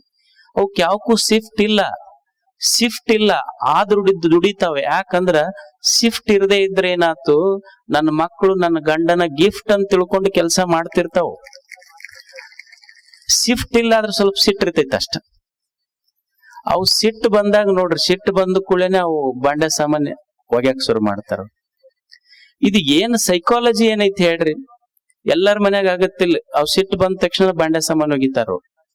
ಎದಕ್ ಹೆಣ್ಮಕ್ಳು ಸಿಟ್ಟು ಬಂದ ಮೇಲೆನೆ ಬಾಂಡೆ ಸಾಮಾನು ಒಗಿತಾರ ಅಂದ್ರ, ಆ ಬಾಂಡೆ ಸಾಮಾನದ ಮೇಲೆ ಅವ್ರ ಯಜಮಾನ್ ಹೆಸರು ಬರ್ದಿರ್ತೈತಿ. ಅದಕ್ಕೆ ಅಂದ್ರ ಆ ಪಾತ್ರಿಗೆ ಇಕ್ಕರ್ಸಿದ್ರ ಅವನಿಗೆ ಇಕ್ಕರ್ಸ್ದಂಗ ಆಕೈತಿ ಅವ್ರಿಗೆ. ಅದಕ್ ಕೊಟ್ಟು ಒಗಿತಿರ್ತಾರ, ಅದ ನೆಗ್ಗಿ ಹೋಗಿರ್ತಾವ. ಯಾಕಂದ್ರ ಅದಕ್ ಹೊಡ್ಯಾಕ ಮಜಾ ಅಷ್ಟ. ಅಂದ್ರ ಅವರು ಕೆಲಸ ಮಾಡ್ತಾರಲ್ಲ, ನೀನು ಪದೇ ಪದೇ ಅವ್ರ ಕೇಳ್ಬೇಕಂತ ಅನ್ಕೋಬೇಡ. ಇವ್ರು ನನಗ್ ಊಟಕ್ಕೆ ಕೇಳಿಲ್ಲ, ನಾ ಇಷ್ಟು ದುಡಿತೀನಿ, ಮಧ್ಯಾಹ್ನ ಮಾಡಿ ಏನ್, ನನಗ್ ರಾತ್ರಿ ಫೋನ್ ಮಾಡಿ ಏನ್, ಬೆಳಿಗ್ಗೆ ಫೋನ್ ಮಾಡಿ ನಾಷ್ಟ ಮಾಡಿ ಏನಂತ ಪ್ರತಿನಿತ್ಯ ಅವ್ರು ಕೇಳ್ತಾರ. ನೀನು ಒಮ್ಮೆ ನಾ ಬರದ್ ಲೇಟ್ ಆಗ್ತೈತಿ, ನೀವ್ ಉಂಡು ಮಕ್ಕೋ ಅಂತ ಒಂದು ಫೋನ್ಯಾಗ ಊಟ ಆಗೈತಿಲ್ಲ ಅಂತ ಕೇಳು, ನೀ ಬೇಕಾದ್ ಮಾಡಿ ನೀಡ್ತಾರ. ಇದು ಕೇಳೋದಿಲ್ಲ, ಅದಕ್ಕ ಅವ್ರು ನೀರಂದ್ ಮಾಡಿಬಿಟ್ಟಿರ್ತಾರ ಅವ್ರಷ್ಟ. ಟಿಪ್ಸ್ ಪ್ರವಚನ ಅಂದ್ರೆ ಏನಲ್ಲ, ಟಿಪ್ಸ್ ಕೊಡೋದು ಅಷ್ಟ ಇದೆ. ತಿಳ್ಕೊಳ್ಳದ ಮನುಷ್ಯ ಎಲ್ಲರಿಗೂ ಸಹಿತ ಕೈ ಹಿಡಿದ ಹೆಂಡತಿಗೆ, ಮಕ್ಕಳಿಗೆ, ಗಂಡನಿಗೆ, ನಿಸರ್ಗಕ್ಕೆ ಎಲ್ಲದು ಋಣರೂಪನಾಗಿ ಬದುಕಬೇಕಾಗ್ತೈತೆ ಮನುಷ್ಯ. ನಾವಿಲ್ಲೇನು ಎಷ್ಟೋ ಸ್ನೇಹಿತರು ಋಣದಾಗ ಬದುಕಾಕತ್ತಿಲ್ಲೇನು ಈ ಜಗತ್ತಿನೊಳಗೆ. ಎಷ್ಟು ಮಂದಿ ನಮ್ಮ ಕಷ್ಟ ಸುಖಗಳಲ್ಲಿ ನಮಗ ಬದುಕು ಕೊಟ್ಟವರು ಕೈ ಹಿಡಿದ ಸ್ನೇಹಿತರು ಎಷ್ಟು ಮಂದಿ ಅದಾರ. ಎಷ್ಟು ಮಂದಿ ನಮ್ಮ ಕಷ್ಟ ಕಾಲದಲ್ಲಿ ಬಂದು ಕಣ್ಣೀರು ಒರೆಸಿದ ಸ್ನೇಹಿತರು ಅದಾರಲ್ಲ, ಅವರು ಋಣ ತೀರ್ಸಕ್ ಆಗ್ತೈತೇನು ಮನುಷ್ಯಗೆ ಹೇಳಿ. ಇಬ್ರು ಬಹಳ ಒಳ್ಳೆಯ ಸ್ನೇಹಿತರಿದ್ರು, ಬಹಳ ಆತ್ಮೀಯ ಸ್ನೇಹಿತರಿದ್ರು. ಇಬ್ಬರಿಗಿಬ್ರು ಬಿಟ್ಟಿರ್ತಿದ್ದಿಲ್ಲ. ಇವ ಮನುಷ್ಯ ಬಹಳ ಸಹಾಯ ಮಾಡಿದ್ದ ಅವನ ಕಷ್ಟದ ಕಾಲಕ್ಕೆ. ಇಬ್ರು ಅತ್ಯಂತ ಆತ್ಮೀಯ ಸ್ನೇಹಿತರು. ಒಬ್ಬ ಸ್ನೇಹಿತನಿಗೆ ಬಹಳ ಒಂದು ದೊಡ್ಡ ರೋಗ ಬಂತು. ಅವಾಗ ಅವನ ಇನ್ನೊಬ್ಬ ಸ್ನೇಹಿತ ಇರ್ತಾನಲ್ಲ, ಅವನಿಗೆ ಬಂದಾಗ ಹೇಳ್ತಾನಿಲ್ಲ, ನಾವು ಕಷ್ಟ ಸುಖಗಳಲ್ಲಿ ಇಬ್ರು ಆಗಿದ್ವಿ, ನಿನ್ನ ಪ್ರತಿಯೊಂದು ಕಷ್ಟಕ್ಕೂ ಸುಖಕ್ಕೂ ನಾ ಇದ್ದೆ, ನನಗೇನೋ ಸ್ವಲ್ಪ ಆರಾಮ್ ತಪ್ಪ್ಯದ, ಈಗ ಇದೊಂದು ಪತ್ರ ಐತಿ ತಗೋ ನೀನಂತ ಕೊಟ್ಟು ನಂದು ಸಾವ್ ಎಂದಿರ್ತೈತಲ್ಲ, ಸಾವಿನ ದಿವ್ಸ ಈ ಪತ್ರ ಓದ ನೀನು, ಸಾವ್ ಆದ ದಿವ್ಸ ಪತ್ರ ಓದು ಅಂತ. ಒಂದ್ ದಿವ್ಸ ಇವ ತೀರ್ಕೊಂಡ, ಪಾಪ ತೀರ್ಕೊಂಡ ಮೇಲೆ ಅವನ ಸ್ನೇಹಿತ ಪತ್ರ ಹರಿದ. ಪತ್ರದೊಳಗೊಂದು ಲೈನ್ ಬರ್ದಿತ್ತಂತ, ನೋಡು ನಾವಿಬ್ರು ಕಷ್ಟ ಸುಖಗಳಲ್ಲಿ ಇಬ್ರು ಕೂಡಿ ಬಂದೀವಿ, ನಾನು ಸತ್ತ ದಿವ್ಸ ನೀ ಬರಾಕ್ ಹೋಗಬೇಡ, ಯಾಕಂದ್ರ ನಿನ್ನ ಕಣ್ಣೀರು ಒರ್ಸಾಕ್ ನನ್ನ ಕೈ ಇರುವುದಿಲ್ಲ ಗೆಳೆಯ ಅಂತ ಪತ್ರ ಬರ್ದಿತ್ತಂತ.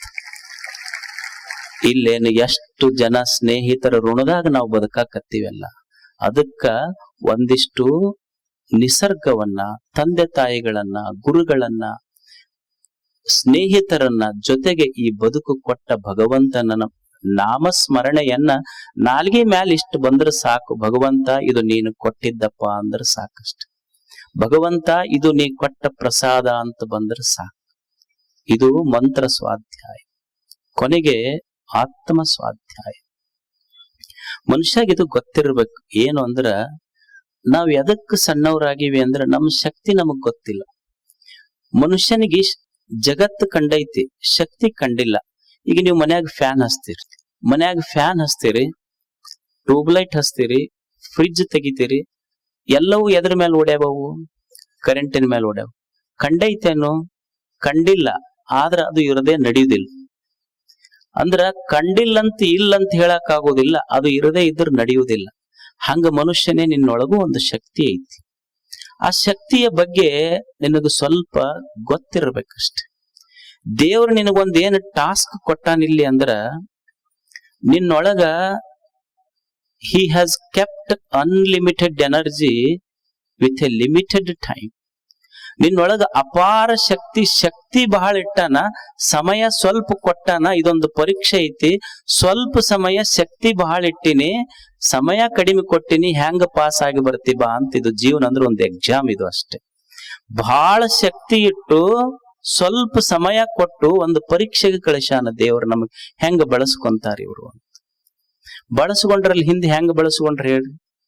ರಾವಣನಿಗೆ ಎಂತ ಶಕ್ತಿ ಇತ್ತು, ಈ ಭೂಲೋಕದಿಂದ ಮ್ಯಾಲ ಮೆಟ್ಟಲ ಕಟ್ಟುತ್ತಿದ್ದಂತ ಆಕಾಶಕ್ಕೆ ಅಷ್ಟು ಶಕ್ತಿ ಇತ್ತು. ಆದ್ರೆ ಏನಾಯ್ತು? ಶಕ್ತಿಯ ದುರುಪಯೋಗ ಮಾಡಿಕೊಂಡ. ಭಸ್ಮಾಸುರನಿಗೆ ಎಷ್ಟು ಶಕ್ತಿ ಇತ್ತು, ದೇವ್ರ ತಲೆ ಮೇಲೆ ಕೈ ಇಟ್ಟರೆ ದೇವರ ಸುಡ್ತಿರ್ಬೇಕು, ಅಷ್ಟು ಶಕ್ತಿ ಪಡ್ಕೊಂಡಿದ್ದ. ಆದ್ರೆ ಶಕ್ತಿಯ ದುರುಪಯೋಗ ಮಾಡಿಕೊಂಡಿದ್ದಕ್ಕೆ ಹಾಳ. ರಾಮ, ರಾವಣ ನಾವೇನ್ ಹೇಳ್ತೀವಲ್ಲ, ಈಗ ನೀವು ಹೆಸರು ತಗೊಳ್ರಿ, ಶಕ್ತಿ ದುರುಪಯೋಗ ಆಗಬಾರ್ದ ಮನುಷ್ಯಾಗ ಅಷ್ಟೇ. ರಾವಣನಿಗೂ ಶಕ್ತಿ ಕೊಟ್ಟಿದ್ದ, ರಾಮನಿಗೂ ಶಕ್ತಿ ಕೊಟ್ಟಿದ್ದ, ವಿಶ್ವೇಶ್ವರಯ್ಯನಿಗೂ ಶಕ್ತಿ ಕೊಟ್ಟಿದ್ದ, ವೀರಪ್ಪನಿಗೂ ಶಕ್ತಿ ಕೊಟ್ಟಿದ್ದ. ಶಕ್ತಿ ಒಬ್ಬವ ರಾಮ ಶಕ್ತಿಯನ್ನ ಬಳಸಿಕೊಂಡು ದೇವರಾದ, ಶಕ್ತಿಯನ್ನ ದುರುಪಯೋಗ ಮಾಡಿಕೊಂಡು ರಾಕ್ಷಸ ಆದ. ವಿಶ್ವೇಶ್ವರಯ್ಯ ಶಕ್ತಿಯನ್ನ ಬಳಸ್ಕೊಂಡು ನರರ ಚಿಂತಕ ಆದ, ವೀರಪ್ಪನದನ್ನು ದುರುಪಯೋಗ ಮಾಡಿಕೊಂಡು ನರಹಂತಕ ಆದ. ಅದಕ್ಕೆ ನಾವೇನು ತಿಳ್ಕೊಂತೀವಲ್ಲ, ಇವ್ರ ರಾಶಿ ಮೇಲೆ ಇವ್ರ ಭವಿಷ್ಯ ನಿರ್ಮಾಣ ಆಗ್ತೈತೆ ಅಂತ ಹೇಳುದಿಲ್ಲ. ಮತ್ತ ರಾಮಂದು ರಾವಣಂದು ಇಬ್ಬರದು ಒಂದ ರಾಶಿ, ಕೆಟ್ಟತ್ಯಾಕ ಹಂಗಿದ್ರ? ವಿಶ್ವೇಶ್ವರಯ್ಯಂದು ವೀರಪ್ಪಂದು ಇಬ್ಬಂದು ಒಂದ ರಾಶಿ, ಕೆಟ್ಟತೆ ಹಂಗ? ನಿನ್ನ ಬದುಕ ಹೊರಗ ರಾಶಿಯೊಳಗೆಲ್ಲ ನಿನ್ನ ಶಕ್ತಿಯನ್ನ ಸದುಪಯೋಗ ಮಾಡಿಕೊಳ್ಳುವುದರಾಗ ನಿನ್ನ ರಾಶಿ ನಿರ್ಮಾಣ ಆಗ್ತೈತಿ ಮನುಷ್ಯ. ನಮ್ಮ ಲಕ್ ಪಂಚಾಂಗದಾಗ ಹುಡುಕ್ತಿವಿಲ್ಲ ನಾವು. ಪಂಚಾಂಗ ತೆಗೆದು ನೋಡ್ರಿ ಅಂತಿ. ಪಂಚಾಂಗ ಅಂದ್ರೆ ಏನು? ಅಲ್ಲಿ 5 ವಾರ, ತಿಥಿ, ನಕ್ಷತ್ರ, ಕರ್ಣ, ಯೋಗ, ಕರ್ಣ, ಅಲ್ಲಿ ಏನಿರ್ತಾವ 5, ಹೌದಲ್? ಅದ್ರ ಹೆಸರ ಪಂಚ ಅಂಗ. ಪಂಚಾಂಗ ತೆಗೆದು ನೋಡ್ತೀವಿ ನಮ್ದು ಏನೈತ್ ನೋಡ್ರಿ ಅಂತ. ಮನುಷ್ಯನೇ ಹೊರಗಿನ ಪಂಚಾಂಗ ಏನ್ ನೋಡ್ತಿ? ಸ್ವಲ್ಪ ವಿಚಾರ ಮಾಡು. ನಿನ್ನ ಇಂದ್ರಿಯಗಳು 5 ಪಂಚಾಂಗ, ಜ್ಞಾನೇಂದ್ರಿಯಗಳ 5 ಪಂಚಾಂಗ, ನಿನ್ನ ಕರ್ಮೇಂದ್ರಿಯಗಳು 5 ಪಂಚಾಂಗ, ನೀನು ಅನುಭವಿಸುವ ಶಬ್ದ ವಿಷಯಗಳು ಇವೇನದಾವ್ ವಿಷಯಗಳು 5 ಪಂಚಾಂಗ, ನಿನ್ನೊಳಗ ಇರುವ ಪ್ರಾಣಗಳು 5 ಅದಾವ್ ಅವು ಪಂಚಾಂಗ, ನಿನ್ನ ಅಂತರೇಂದ್ರಿಯಗಳು 5 ಅದಾವ್ ಅವು ಪಂಚಾಂಗ. ಹೊರಗಿನ ಪಂಚಾಂಗ ಏನ್ ನೋಡ್ತಿ? ನಿನ್ನ ದೇಹವೇ ಪಂಚಾಂಗ ಐತಿ. ಮೊದಲು ಇದನ್ನ ತೆಗೆದು ನೋಡು. ಇದನ್ನ ತಿಳ್ಕೊಂಡ್ರ ರಾಜಯೋಗ, ತಿಳಿದೇ ಇದ್ರೆ ಯಮಗಂಡ ಕಾಲ ನೋಡು. ತಿಳಿದು ನೋಡಿ, ಇದ ಪಂಚಾಂಗ ಐತಿ, ಹೊರಗೆ ಎಲ್ಲೈತಿ? ನಿನ್ನ ದೇಹವೇ ಪಂಚಾಂಗ ಐತಿ. ಶಕ್ತಿ ಸದುಪಯೋಗ ಆಗಬೇಕು, ಮನುಷ್ಯಾಗ ದುರುಪಯೋಗ ಆಗಬಾರ್ದು. ಏನು ದೇವ್ರ ಶಕ್ತಿ ಕೊಟ್ಟಾನ ಅದನ್ನ ಬಳಸಬೇಕಾಗ್ತದೆ. ಏನು ಕಾಲಾಗ ಶಕ್ತಿ ಕೊಟ್ಟಾನ, ಕೈಯಾಗ ಶಕ್ತಿ ಕೊಟ್ಟಾನ, ಕಣ್ಣಾಗ ಶಕ್ತಿ ಕೊಟ್ಟಾನ, ಇದನ್ನ ಸರಿಯಾಗಿ ಬಳಸಬೇಕಲ್ಲ ಮನುಷ್ಯ. ಏನು ಕಾಲಾಗ ನಮಗೂ ಶಕ್ತಿ ಕೊಟ್ಟಾನ, ನಾವು ಹೆಜ್ಜೆ ಹಾಕಿವಿ. ಬಸವಣ್ಣ ಹೆಜ್ಜೆ ಹಾಕಿದ್ರೆ ಕಲ್ಯಾಣ ನಿರ್ಮಾಣ ಆಗಿತ್ತು. ಬೋಸ್ರಂತವ್ರು, ಗಾಂಧಿ ಅಂತವ್ರು ಹೆಜ್ಜೆ ಹಾಕಿದ್ರೆ ಸ್ವಾತಂತ್ರ್ಯ ಸಿಕ್ಕಿತ್ತು. ಬುದ್ಧ ಹೆಜ್ಜೆ ಹಾಕಿದ್ರ ಕರುಣೆ ಮಲೆ ಮಾಡಿತ್ತು. ಅದಕ್ಕೆ ಮನುಷ್ಯನೇ ಗೊತ್ತಿರ್ಲಿ, ಅರಿಯದೆ ಹಾಕುವ 1000 ಹೆಜ್ಜೆಗಳಿಗಿಂತ ಅರಿತವರ ಜೊತೆ ಹಾಕುವ 4 ಹೆಜ್ಜೆಗಳು ಜೀವನದಲ್ಲಿ ಮ್ಯಾಲ್ ತರ್ತಾವ. ಮನುಷ್ಯ ಅರಿತವ್ರ ಜೊತೆ 4 ಹೆಜ್ಜೆ ಹಾಕು. ಕಣ್ಣು ಕೊಟ್ಟಿಲ್ಲೇನು ದೇವ್ರು? ಎಷ್ಟು ಅದ್ಭುತ ಕಣ್ಣು ಕೊಟ್ಟಾನ. ಕೈ ಕೊಟ್ಟಿಲ್ಲೇನು ದೇವ್ರು? ಕೈ ಕೊಟ್ಟಾನ. ನಾವು ಬಹಳ ಶಕ್ತಿವಂತರು ಅಂತ ಈ ಕೈ ಬಳಸಿ, ಇಲ್ಲ ನಾನ್ ಭಾರಿ ಬಲವಾನ್ ಅದಿನ ಅಂತ ತಿಳ್ಕೊಂಡು 10 ಮಂದಿಗೆ ಹೊಡಿಬಹುದಿಲ್ಲ. ನಾನು ಭಾರಿ ಬಲಶಾಲಿ ಅದಿನಂತ 10 ಮಂದಿಗೆ ನೀ ಇಲ್ಲಿ ಹೊಡಿಬಹುದು. 10 ಮಂದಿಗೆ ಹೊಡೆದ್ರ ನೀನು ನಿಜವಾದ ಶಕ್ತಿ ಅಂತಲ್ಲ. ಕೆಳಗ್ ಹೋಗಿ ಹೊಡೆದ್ರ 10 ಮಂದಿಗೆ ಹೊಡಿಬಹುದು ಈ ಕೈಯಿಂದ. ವೇದಿಕೆ ಮೇಲೆ ಬಂದು ಎಲ್ಲರಿಗೂ ಶರಣು ಶರಣಾರ್ಥಿ ಅಂದ್ರ 10,000 ಮಂದಿಗೆ ಮುಟ್ಟುಕೊಳ್ಳುವ ಶಕ್ತಿ ಇದರ ಕೊಟ್ಟಾನ ದೇವರು. ಗೊತ್ತಿರ್ಬೇಕು, ಶಕ್ತಿಯ ಬಳಕೆ ಗೊತ್ತಿರ್ಬೇಕು. ದೇವ್ರು ನಮ್ಮೊಳಗೊಂದು ಶಕ್ತಿ ಇಟ್ಟು ಕಳಿಸ್ಯಾನ. ಗೊತ್ತಿಲ್ಲ ನಮಗಿದು ಯಾವಾಗ ಗೊತ್ತಾಕೈತಿ ಅಂದ್ರೆ ಹೋಗಾಕ್ ಗೊತ್ತಾಕೈತಿ. ಕಾಲ್ ಹೋದ್ಮೇಲೆ ಅಡ್ಡಾಡ್ಬೇಕಾಗಿತ್ತಪ್ಪ ಸ್ವಲ್ಪ ಎಲ್ಲಾ ಕಡೆ. ಈಗೇನ್ ಅಡ್ಡಾಡ್ತಿ? ಅಡ್ಡುಣಿಗೆ ಆಗ್ಯಾವ ಕಾಲ್, ಈಗೇನ್ ಅಡ್ಡಾಡವನಿ? ನೋಡ್ಬೇಕಾಗಿತ್ತಪ್ಪ ಎಲ್ಲಾ ಜಗತ್, ಏನ್ ಅಡ್ಡಾಡವ ಈಗ? ಅವ್ ಚಸ್ಮಾ ಹಾಕೊಂಡ್ರು ಕಣ್ಣು ಕಾಣವಲ್ಲ. ಉಣ್ಬೇಕಾಗಿತ್ತಪ್ಪ, ಉಂಡ್ರ ಕರಗದ್ರ ಉಣಬೇಕ? ನೀನ್ ಕರಗದ ಇಲ್ಲಿ ಉಂಡಿದ್ದು ಅಂದ್ರ ಕೆಟ್ಟ ಮೇಲೆ ನೆರೆ ಕೆನ್ನೆಗೆ ತೆರೆಗಲ್ಲಕ್ಕೆ ಅನ್ನೋದಿಲ್ಲ. ಮೃತ್ಯು ಮುಟ್ಟದ ಮುನ್ನ ಪೂಜಿಸು ನಮ್ಮ ಕೂಡಲ ಸಂಗನ. ಏನು ಶಕ್ತಿಯ ಬಳಕೆ ಆಗಬೇಕಾಗಿತ್ತು, ಯಾವಾಗ ಇಂದ್ರಿಯಗಳೊಳಗೆ ಶಕ್ತಿ ಇತ್ತು ಅವಾಗ ತಿಳ್ಕೊ ನೀನು. ಎಲ್ಲಾ ಮುಗಿದ ಮೇಲೆ ಏನ್ ಮಾಡಾವ ಇದನ್ನೇನು? ಒಬ್ಬನಿಗೆ ಕಿವಿ ಕೇಳ್ತಿದ್ದಿಲ್ಲಂತ. ಕಿವಿ ಅವ ಡಾಕ್ಟರ್ ಹತ್ರ ಹೋದ, ಅವ್ರ ಮನೆಯವ್ರ ಸಲುವಾಗಿ. ಡಾಕ್ಟರ್ ಹತ್ರ ಹೋಗಿ ಡಾಕ್ಟರ್ಗೆ ಹೇಳ್ದವ, ಸಾಹೇಬ್ರ ನಮ್ಮ ಮನೆಯವ್ರಿಗೆ ಸ್ವಲ್ಪ ಯಾಕೋ ಕಿವಿ ಮಂದಾಗ್ಯಾವ. ಅವ ಅಂದ, ಆಯ್ತು ಕರ್ಕೊಂಬಾ ಅಂತಂದ. ಬರೋದಲ್ರಿ ಅಂದ. ಅಲ್ಲ ನಿಮ್ ಹೆಣ್ಮಕ್ಳಲ್ಲ, ನಮ್ ಹೆಣ್ಮಕ್ಳು ಖರೇರಿ ಅವಾಗ ಕರೆದ್ರ ಬರ್ತಿದ್ರಿ, ಈಗ ಬರುದಿಲ್ರಿ ಅವ್ರು. ಅಲ್ಲೋ ಮತ್ತ ಅವ್ರಿಗೆ ಕಿವಿ ಕೇಳೋದಲ್ಲಂತ ಬಂದಿ, ಅವ್ರಿಗೆ ಏನ್ ಮಾಡ್ಬೇಕು? ನಾನು ಅವ್ರಿದ್ರ ಚೆಕ್ ಮಾಡ್ಬೋದು. ಅಲ್ಲಿ ಏನ್ರ ಒಂದು ಮಿಷಿನ್ ಕೊಡ್ರಿ, ಒಂದು ಕಿವಿಯಾಗ ಇಟ್ಕೊಂತಾರಲ್ಲ ಮಷಿನ್ ಕೊಡ್ರಿ. ಅವಾಗ ಡಾಕ್ಟರ್ ಅಂದ್ರು, ಅಲ್ಲೋ ಅದು ಮಿಷನ್ ಅಂದ್ರ ಎಷ್ಟು ಪರ್ಸೆಂಟೇಜ್ ಕಿವಿ ಕೇಳೋದಲ್ಲ, ಅದ್ರ ಮ್ಯಾಲಿಂದ ಕೊಡ್ಬೇಕು. ಜಾಸ್ತಿ ಆತಂದ್ರ ಗೊಯ್ ಅಂತೈತಿ ಅದು. ಅದಕ್ಕ ಒಂದ್ ಕೆಲ್ಸ ಮಾಡಿ, ನೀನ್ ಅವ್ರನ್ನ ಕರ್ಕೊಂಬಾ. ಸರ್ ಅವ್ರು ಬರುದಿಲ್ರಿ. ಅವಾಗ ಇವ ಏನಂದ, ಡಾಕ್ಟರ್ ಹಂಗಿದ್ರು ಒಂದ್ ಕೆಲ್ಸ ಮಾಡು, ನಿಮ್ ಮನಿಗ್ ಹೋಗು, ಒಂದು ಕೂಗ ಅವ್ರಿಗೆ ಅಟ್ಲೀಸ್ಟ್ ಇಷ್ಟು ಡಿಸ್ಟೆನ್ಸ್ ನಿಂದ ಕಿವಿ ಕೇಳಂಗಿಲ್ಲ ಅಂತ ನೀ ನನಗೆ ಹೇಳಿದ್ರ ಅದ್ರ ಪ್ರಕಾರ ನಮ್ಮ ಮಷಿನ್ ಬರ್ದು ಕೊಡ್ತೀನಿ. ಇದು ಹೋಗಿ ಅಂಗಳದಾಗ ನಿಂತು ಫಸ್ಟ್ ಪ್ರಯೋಗ, ಏನ್ ಮಾಡಿ ನಾಷ್ಟಾಕಂತ. ಆ ಕಡೆಯಿಂದ ಏನ್ ಬರ್ಲಿಲ್ಲ.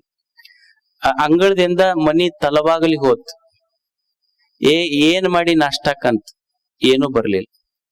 ಅದು ಪಡ್ಸಾಲಿಗೆ ಹೋತ್, ಏನ್ ಮಾಡಿ ನಾಷ್ಟಾಕಂತ, ಏನು ಬರ್ಲಿಲ್ಲ. ಅಕ್ಕಿ ಬಾಂಡೆ ಸಾಮಾಂತಿಕ ಕತ್ತಿದಿಲ್ಲ, ಮುಂದ್ ಹೋದ, ಏನ್ ಮಾಡಿ ನಾಷ್ಟಾಕಂದ, ಅದ ಬಗೋಣಿ ತಗೊಂಡ ಬಿಟ್ ಲೇಟ್ ಅಂತ. ಅಲ್ಲ 4 ಸಲ ಆತ್ ಉಪ್ಪಿಟ್ಟು ಮಾಡಿನ ಅಂತ ಹೇಳಕತ್ತು, ಕಿವಿ ಕೇಳಿಲ್ಲ ಅಂದ್ರೆ ಮಷಿನರ ಹಾಕಿಸ್ಕೊಂಡ್ ಬರ್ಬಾರ್ದ ಹೋಗಿ. ಅದಕ್ಕಲ್ಲಿ ಇದಕ್ಕ ಕೇಳ್ತಿದ್ದಿಲ್ಲ. ಅವ ಹೋದ ಡಾಕ್ಟರ್ ಹತ್ರ, ಯಾಕೋ ಏನತ್? ನಮ್ ಹೆಣ್ಮಕ್ಳು ಅಲ್ರಿ ನಮ್ಮ ಕಿವಿ ಬಂದಾವೀಗ ಅಂತ. ಅದು ಮೊದಲು ಬಂದಾಗಿತ್ತು, ಈಗ ಗೊತ್ತಾಗೈತದ, ಈಗ ಚಾಲು ಆಗೈತಿ. ಇದಕ್ ಮಿಷಿನ್ ಬೇಕಾಗಿಲ್ರಿ, ಇವೆಲ್ಲ ನಮ್ ಮನೆ ಡಾಕ್ಟರ್ನಿಂದ ನಡೀತಾವ ಕಿವಿ ಎಲ್ಲ. ಶಕ್ತಿ ಯಾವಾಗ ಹೋದ ಮೇಲೆ ಅನುಭವಿಸೋದಲ್ಲ, ಇದ್ದಾಗ ಚಲೋದ್ ಕೇಳ ಅಷ್ಟೇ. ಹೋದ ಮೇಲೆ ಕೇಳ್ಬೇಕಾಗಿತ್ತಂದ್ರೆ ತಗೊಂಡ್ ಏನ್ ಮಾಡೋದು? ಅದಕ್ಕೆ ಅವ್ರು ಹೇಳುದು, ಯಾರ ತನ್ನ ಶಕ್ತಿ ತಿಳಿದಾರಲ್ಲ ಅವ್ರು ದೇವ್ರು. ಯಾರು ತನ್ನೊಳಗಿನ ಶಕ್ತಿ ತಿಳಿದಾನ ಅವ ದೇವ್ರು. ತನ್ನೊಳಗಿರುವ ಶಕ್ತಿ ಗೊತ್ತಿರ್ಬೇಕು ಮನುಷ್ಯಾಗ. ತಿಳ್ಕೊಂಡವನಿಗೆ ದೇವ್ರು ಎಲ್ಲಿ ಬೇಕಲ್ಲಿ ಕಾಣ್ತಾನ ಅಷ್ಟೇ. ನಾವು ಸಣ್ಣವರು, ನಾವು ಬಡವರು, ನಾವು ಕನಿಷ್ಠರು ಅಂತ ಎಂದೂ ಅನ್ನಬಾರ್ದು. ಯಾಕಂದ್ರೆ ದೇವ್ರು ಯಾರಿಗೆ ಸಣ್ಣವರು ಅಂತ ಹುಟ್ಟಿಸಿಲ್ಲ ಆತ. ನಾವು ಸಣ್ಣವ್ರು ಅನ್ನಬಾರ್ದು, ನಾವು ದೊಡ್ಡವ್ರು ಅನ್ಬೇಕು. ನಾವು ಅಶಕ್ತರು ಅನ್ನಬಾರ್ದು, ನಾವು ಶಕ್ತಿವಂತರು ಅನ್ಬೇಕು. ಯಾಕಂದ್ರ ಬರೇ ಕೈಯನ್ನ ಕಲ್ಲೆತ್ತ 1 ಕ್ವಿಂಟಲ್ ಕಲ್ಲೆತ್ತವ್ ಶಕ್ತಿವಂತ ಅಲ್ಲ. ನೀರಡಿಸಿ ಬಂದವನಿಗೆ 1 ಕಪ್ ಎತ್ತಿ ನೀರು ಕೊಟ್ಟವನು ಶಕ್ತಿವಂತನೇ ಅನ್ನುವ ಸತ್ಯ ನಾವು ತಿಳ್ಕೋಬೇಕು. ಸಣ್ಣವ್ರು ಯಾರು ಇಲ್ಲ, ಇಲ್ಲಿ ಎಲ್ಲ ದೊಡ್ಡವರು. ನನ್ನೊಳಗಿನ ಶಕ್ತಿಯ ಅರಿವು ಆತು ಅಂದ್ರೆ ನಾವೆಲ್ಲ ದೊಡ್ಡವ್ರು, ಯಾರು ಸಣ್ಣವರಿಲ್ಲ. ತಾನರಿದಡೆ ತಾನೇ ದೇವ ಅಷ್ಟೇ. ತನ್ನ ಶಕ್ತಿ ಗೊತ್ತಾಗಬೇಕು ಮನುಷ್ಯಾಗ. ಅರಿತೀವಿ ಅಂದ್ರೆ ಕಣ್ಣು ಕಂಡಲ್ಲೆಲ್ಲ ದೇವ್ರು ಕಾಣತಾನ. ಇರದೇ ಇದ್ರ ದೇವ್ರಿದ್ರು ಕಲ್ಲು ಕಾಣತೈತೆ ಮನುಷ್ಯಾಗ. ಅದು ಅರಿವು ಬೇಕಾಗ್ತೈತಿ, ಶಕ್ತಿಯ ಅರಿವು. ಬಾಯಜೀದ ಅಂತ ಒಬ್ಬ ಹುಡುಗಿದ್ದ ಯುವಕ, ಅವನ ಹೆಸರು ಬಾಯಜೀದ. ಅವ್ರವ್ವ ಅಪ್ಪ ಸಣ್ಣ ಹುಡುಗಿದ್ದಾಗ ತೀರ್ಕೊಂಡಿತ್ತು. ಮುದುಕಿ ಮಗನ್ ಬಹಳ ಚಂದ ಜೋಪಾನ ಮಾಡಿತ್ತು. ಏನು ಬಡತನ ಬಹಳ ಶ್ರೀಮಂತರಲ್ಲ. ಒಂದು ಗುಡಿಸಿಲ್ನೊಳಗ ಮುದುಕಿ ಮಗನ ವಯಸ್ಸು 25 ಆಗಿತ್ತು. ಮುದುಕಿ ಬಹಳ ದಿವಸ ಕೆಲಸ ಮಾಡಿ ದಣದಿತ್ತು. ಇನ್ನೇನು ಮಗನಿಗೆ ಯಪ್ಪ ಮದ್ವಿ ಮಾಡಕು ಅಂತ ಹೇಳ್ಬೇಕಂತ ಮುದುಕಿ ಅನ್ನೋದ್ರಾಗ ಮಗ ಏನಂದ, ಇದು ಹೇಳಿಲ್ಲ. ಮಗ ಏನಂದ, ಯವ್ವ ನನಗ್ ದೇವ್ರ ನೋಡ್ಬೇಕಂತ ಇಚ್ಛೆ ಆಗೈತಿ, ನಾ ಸ್ವಲ್ಪ ದೇವ್ರ ಹುಡುಕಾಕ್ ಹೋಗ್ತೀನಿ ಅಂತ. ಮದ್ವಿ ಮಾಡ್ಕೊ ಅಂತ ಮುದುಕಿ ಹೇಳ್ಬೇಕಂದ್ರ ಇವ ಏನಂದ, ಅವು ಹೇಳೋದಕ್ಕಿನ್ನ ಮೊದಲ ಹೇಳ್ದಿಲ್ಲ, ನಾ ಸ್ವಲ್ಪ ದೇವ್ರ ನೋಡಕ್ ಹೋಗ್ತೀನಿ, ದೇವ್ರ ಕಾಣಬೇಕಂತ ಇಚ್ಛೆ ಆಗೈತಿ. ನನ್ನ ನದಿಯೊಳಗೆ ಎಷ್ಟು ಜನ ಹುಡುಕ್ಯಾರ ಸಿಕ್ಕಿಲ್ಲ, ನಾ ದೇವ್ರನ್ನ ಹುಡುಕಬೇಕಂತ ಇಚ್ಛೆ ಮಾಡೀನಿ. ಮುದುಕಿ ಮಗನಿಗೆ ಬ್ಯಾಡ ಅಂತ ಅನ್ಲಿಲ್ಲ. ಯಪ್ಪ ದೇವ್ರ ಹುಡುಕುವಂತ ಪುಣ್ಯದ ಕೆಲ್ಸಕ್ಕೆ ನೀವು ಹೊಂಟಿ ಅಂದ ಮೇಲೆ ನಾ ಯಾಕೆ ಬ್ಯಾಡ ಅನ್ಲಿ, ಮಗ ಹೋಗು. ಯವ್ವ ಬೆಳಿಗ್ಗೆ ಹೋಗ್ತೇನಂತ ಮಗ ತಯಾರಾದ. ಮುದುಕಿ ಮಗನ ಮ್ಯಾಲ ಎಷ್ಟು ಪ್ರೀತಿ ಅಂದ್ರ, ಮಗ ದೇವ್ರ ಕಾಣಾಕ್ ಹೊಂಟಾನಂತ ಥಂಡ್ಯಾಗ ಮಗ ಹೇಳೋದಕ್ಕಿನ್ನ ಮೊದಲು ಎದ್ದಿತ್ತು. ಎದ್ದು ಬಿಸಿನೀರ್ ಕಾಶಿ ಮಗನಿಗೆ ಇಟ್ಟಿತ್ತು. ಮಗ ಸ್ನಾನ ಮಾಡ್ದ. ಒಂದಿಷ್ಟು ಕಟಿ ರೊಟ್ಟಿ ಇತ್ತು, ಹಳೆ ಅರಿಬ್ಯಾಗ ಹಾಕಿ ಮಗನಿಗೆ ಕೊಡ್ತಿಯಪ್ಪ, ನೀ ದೇವ್ರ ನೋಡಕ್ ಕೆಲ್ಸಕ್ ಹೊಂಟಿ ಮಗ, ನೋಡ್ ಹೋಗ್. ಮಗ ಅವು ಕೊಟ್ಟ ರೊಟ್ಟಿ ಚೀಲ್ದಾಗ ಇಟ್ಕೊಂಡು ಹೊಂಟಿದ್ದ. ಅವು ಕರಿತ್, ಮಗ ಇಲ್ಲಿ ಬಾ ಇಲ್ಲಿ. ಯಪ್ಪ ದೇವ್ರನ್ನ ಕಾಣಾಕ್ ಬಾಳ ಮಂದಿ ಹೋಗ್ಯಾರ, ಮಗ ನೀನು ದೊಡ್ಡ ಕೆಲ್ಸಕ್ ಹೋಗಿ ಹೊಂಟಿ. ಯಪ್ಪ ದೇವ್ರ ಕಣ್ಣಂದ್ರ ಸ್ವಲ್ಪ ಎಲ್ಲಿ ಅದನ ಹೆಂಗದ ನನಗ್ ಸ್ವಲ್ಪ ಹೇಳ್ಬೇಕ್ ಮಗ ನೀನು ಬಂದು. ಹೇಳ್ತೀನಿ ಅವ್ವ. ಮಗ ಹೋದ, ಕಾಡುಗಳಲ್ಲಿ ಅಡ್ಡಾಡ್ದ, ಹಿಮಾಲಯದಲ್ಲಿ ಕುಳಿತ, ಗುಹೆಗಳಲ್ಲಿ ಕುಳಿತ, ನದಿಯ ದಂಡಗಳಲ್ಲಿ ಕುಳಿತ, ಉಪವಾಸ ಬಿದ್ದ, ದೇವ್ರು ಕಾಣ್ಲಿಲ್ಲ. 10 ವರ್ಷ ಹಿಡಿತ ಹುಡುಗ ಅಡ್ಡಾಡ್ದ ದಣದ ಬಳಲ್ದ, ದೇವ್ರು ಕಾಣ್ಲಿಲ್ಲ. ಇಲ್ಲಿ ಮುದುಕಿ ಏನ್ ಮಾಡ್ತಿತ್ತು, ಮನ್ಯಾಗ ಬೆಳಿಗ್ಗೆ ದೀಪ ಹಚ್ತಿತ್ತು.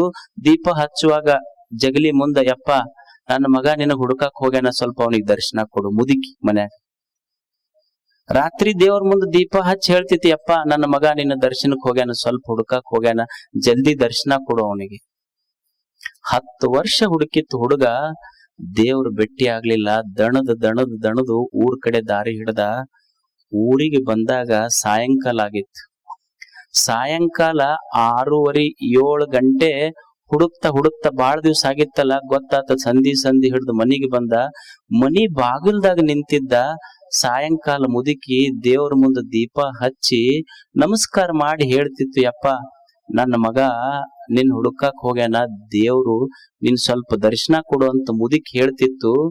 ದೀಪ ಹಚ್ಚಿ ದೇವ್ರ ಮುಂದೆ ಬೇಡ್ತಿತ್ತಲ್ಲ, ಇವನಿಗೆ ಬಾಕಲ್ದಾಗ ನಿಂತಾಗ ದೀಪದ ಬೆಳಕಿನ್ಯಾಗ ಅವ್ರ ಅವನ ಮುಖ ಕಂಡತು.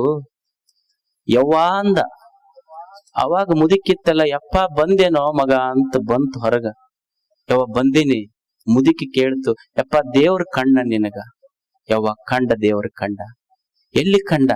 ಯವ್ವ ಹಿಮಾಲಯದೊಳಗ್ ಕಾಣ್ಲಿಲ್ಲ, ನದಿಗಳಲ್ಲಿ ಕಾಣ್ಲಿಲ್ಲ, ಗುಹೆಗಳಲ್ಲಿ ಕಾಣ್ಲಿಲ್ಲ.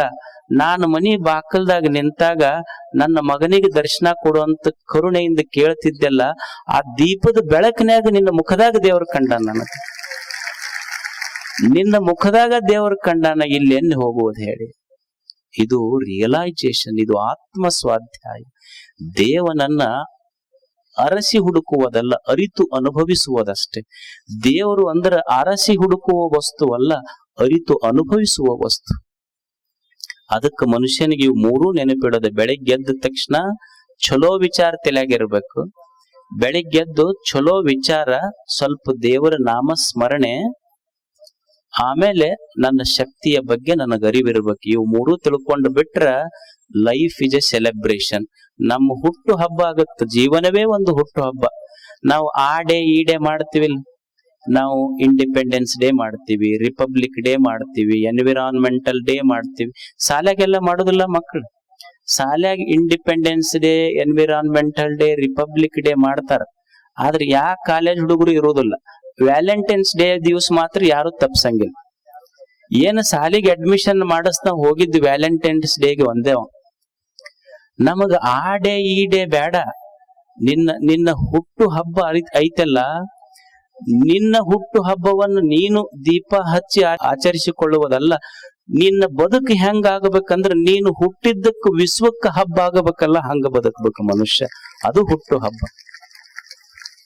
ಕಲಾಂ ಹೇಳಿದ್ರು, ನನ್ನ ಹುಟ್ಟು ಹಬ್ಬ ಹೆಂಗ ಆಚರಣೆ ಮಾಡ್ರಿ ಅಂದ್ರ, ಸಾಲಿ ಸೂಟಿ ಕೊಟ್ಟು ದೇಶ ಸೂಟಿ ಕೊಟ್ಟಲ್ಲ, ಎಲ್ಲರೂ ಒಂದ್ ತಾಸಿ ಹೆಚ್ಚಿಗೆ ಕೆಲಸ ಮಾಡಿ ನನ್ನ ಹುಟ್ಟು ಹಬ್ಬ ಆಚರಣೆ ಮಾಡಿದ್ರೆ ನನಗ್ ಗೌರವ ಅಂತಿದು ಆಚರಣೆ. ಇದು ಅಷ್ಟೆ.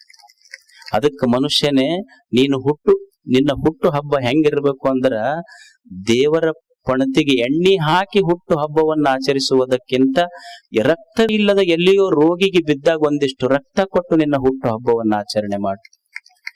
ದೇವರಿಗೆ ನೈವೇದ್ಯ ಹಿಡಿದು ನಿನ್ನ ಹುಟ್ಟು ಹಬ್ಬವನ್ನ ಆಚರಿಸುವುದಕ್ಕಿಂತ, ಹಸಿದು ಬಂದು ತಟ್ಟೆಯೊಳಗ ಅನ್ನ ಇಲ್ಲದ ಮಗುವಿನ ತಟ್ಟೆಯೊಳಗೊಂದು ತುತ್ತ ಅನ್ನ ಹಾಕಿ ನಿನ್ನ ಹುಟ್ಟು ಹಬ್ಬವನ್ನ ಆಚರಣೆ ಮಾಡು. ದೀಪ ಹಚ್ಚಿದ ದೀಪ ಆರಿಸಿ ನಿನ್ನ ಹುಟ್ಟು ಹಬ್ಬವನ್ನ ಆಚರಣೆ ಮಾಡುವುದಕ್ಕಿಂತ, ದೀಪವೇ ಇಲ್ಲದ ಗುಡಿಸಿಲಿನ ಮಕ್ಕಳಿಗೊಂದು ಪುಸ್ತಕ ಕೊಟ್ಟು ಜ್ಞಾನದ ದೀಪವನ್ನು ಹಚ್ಚಿ ನಿನ್ನ ಹುಟ್ಟು ಹಬ್ಬವನ್ನು ಆಚರಣೆ ಮಾಡು.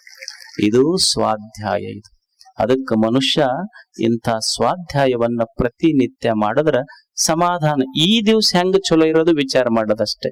ಬೆಳಿಗ್ಗೆ ಎದ್ದ ತಕ್ಷಣ ಚಲೋ ವಿಚಾರ, ಸ್ವಲ್ಪ ದೇವರ ಸ್ಮರಣೆ.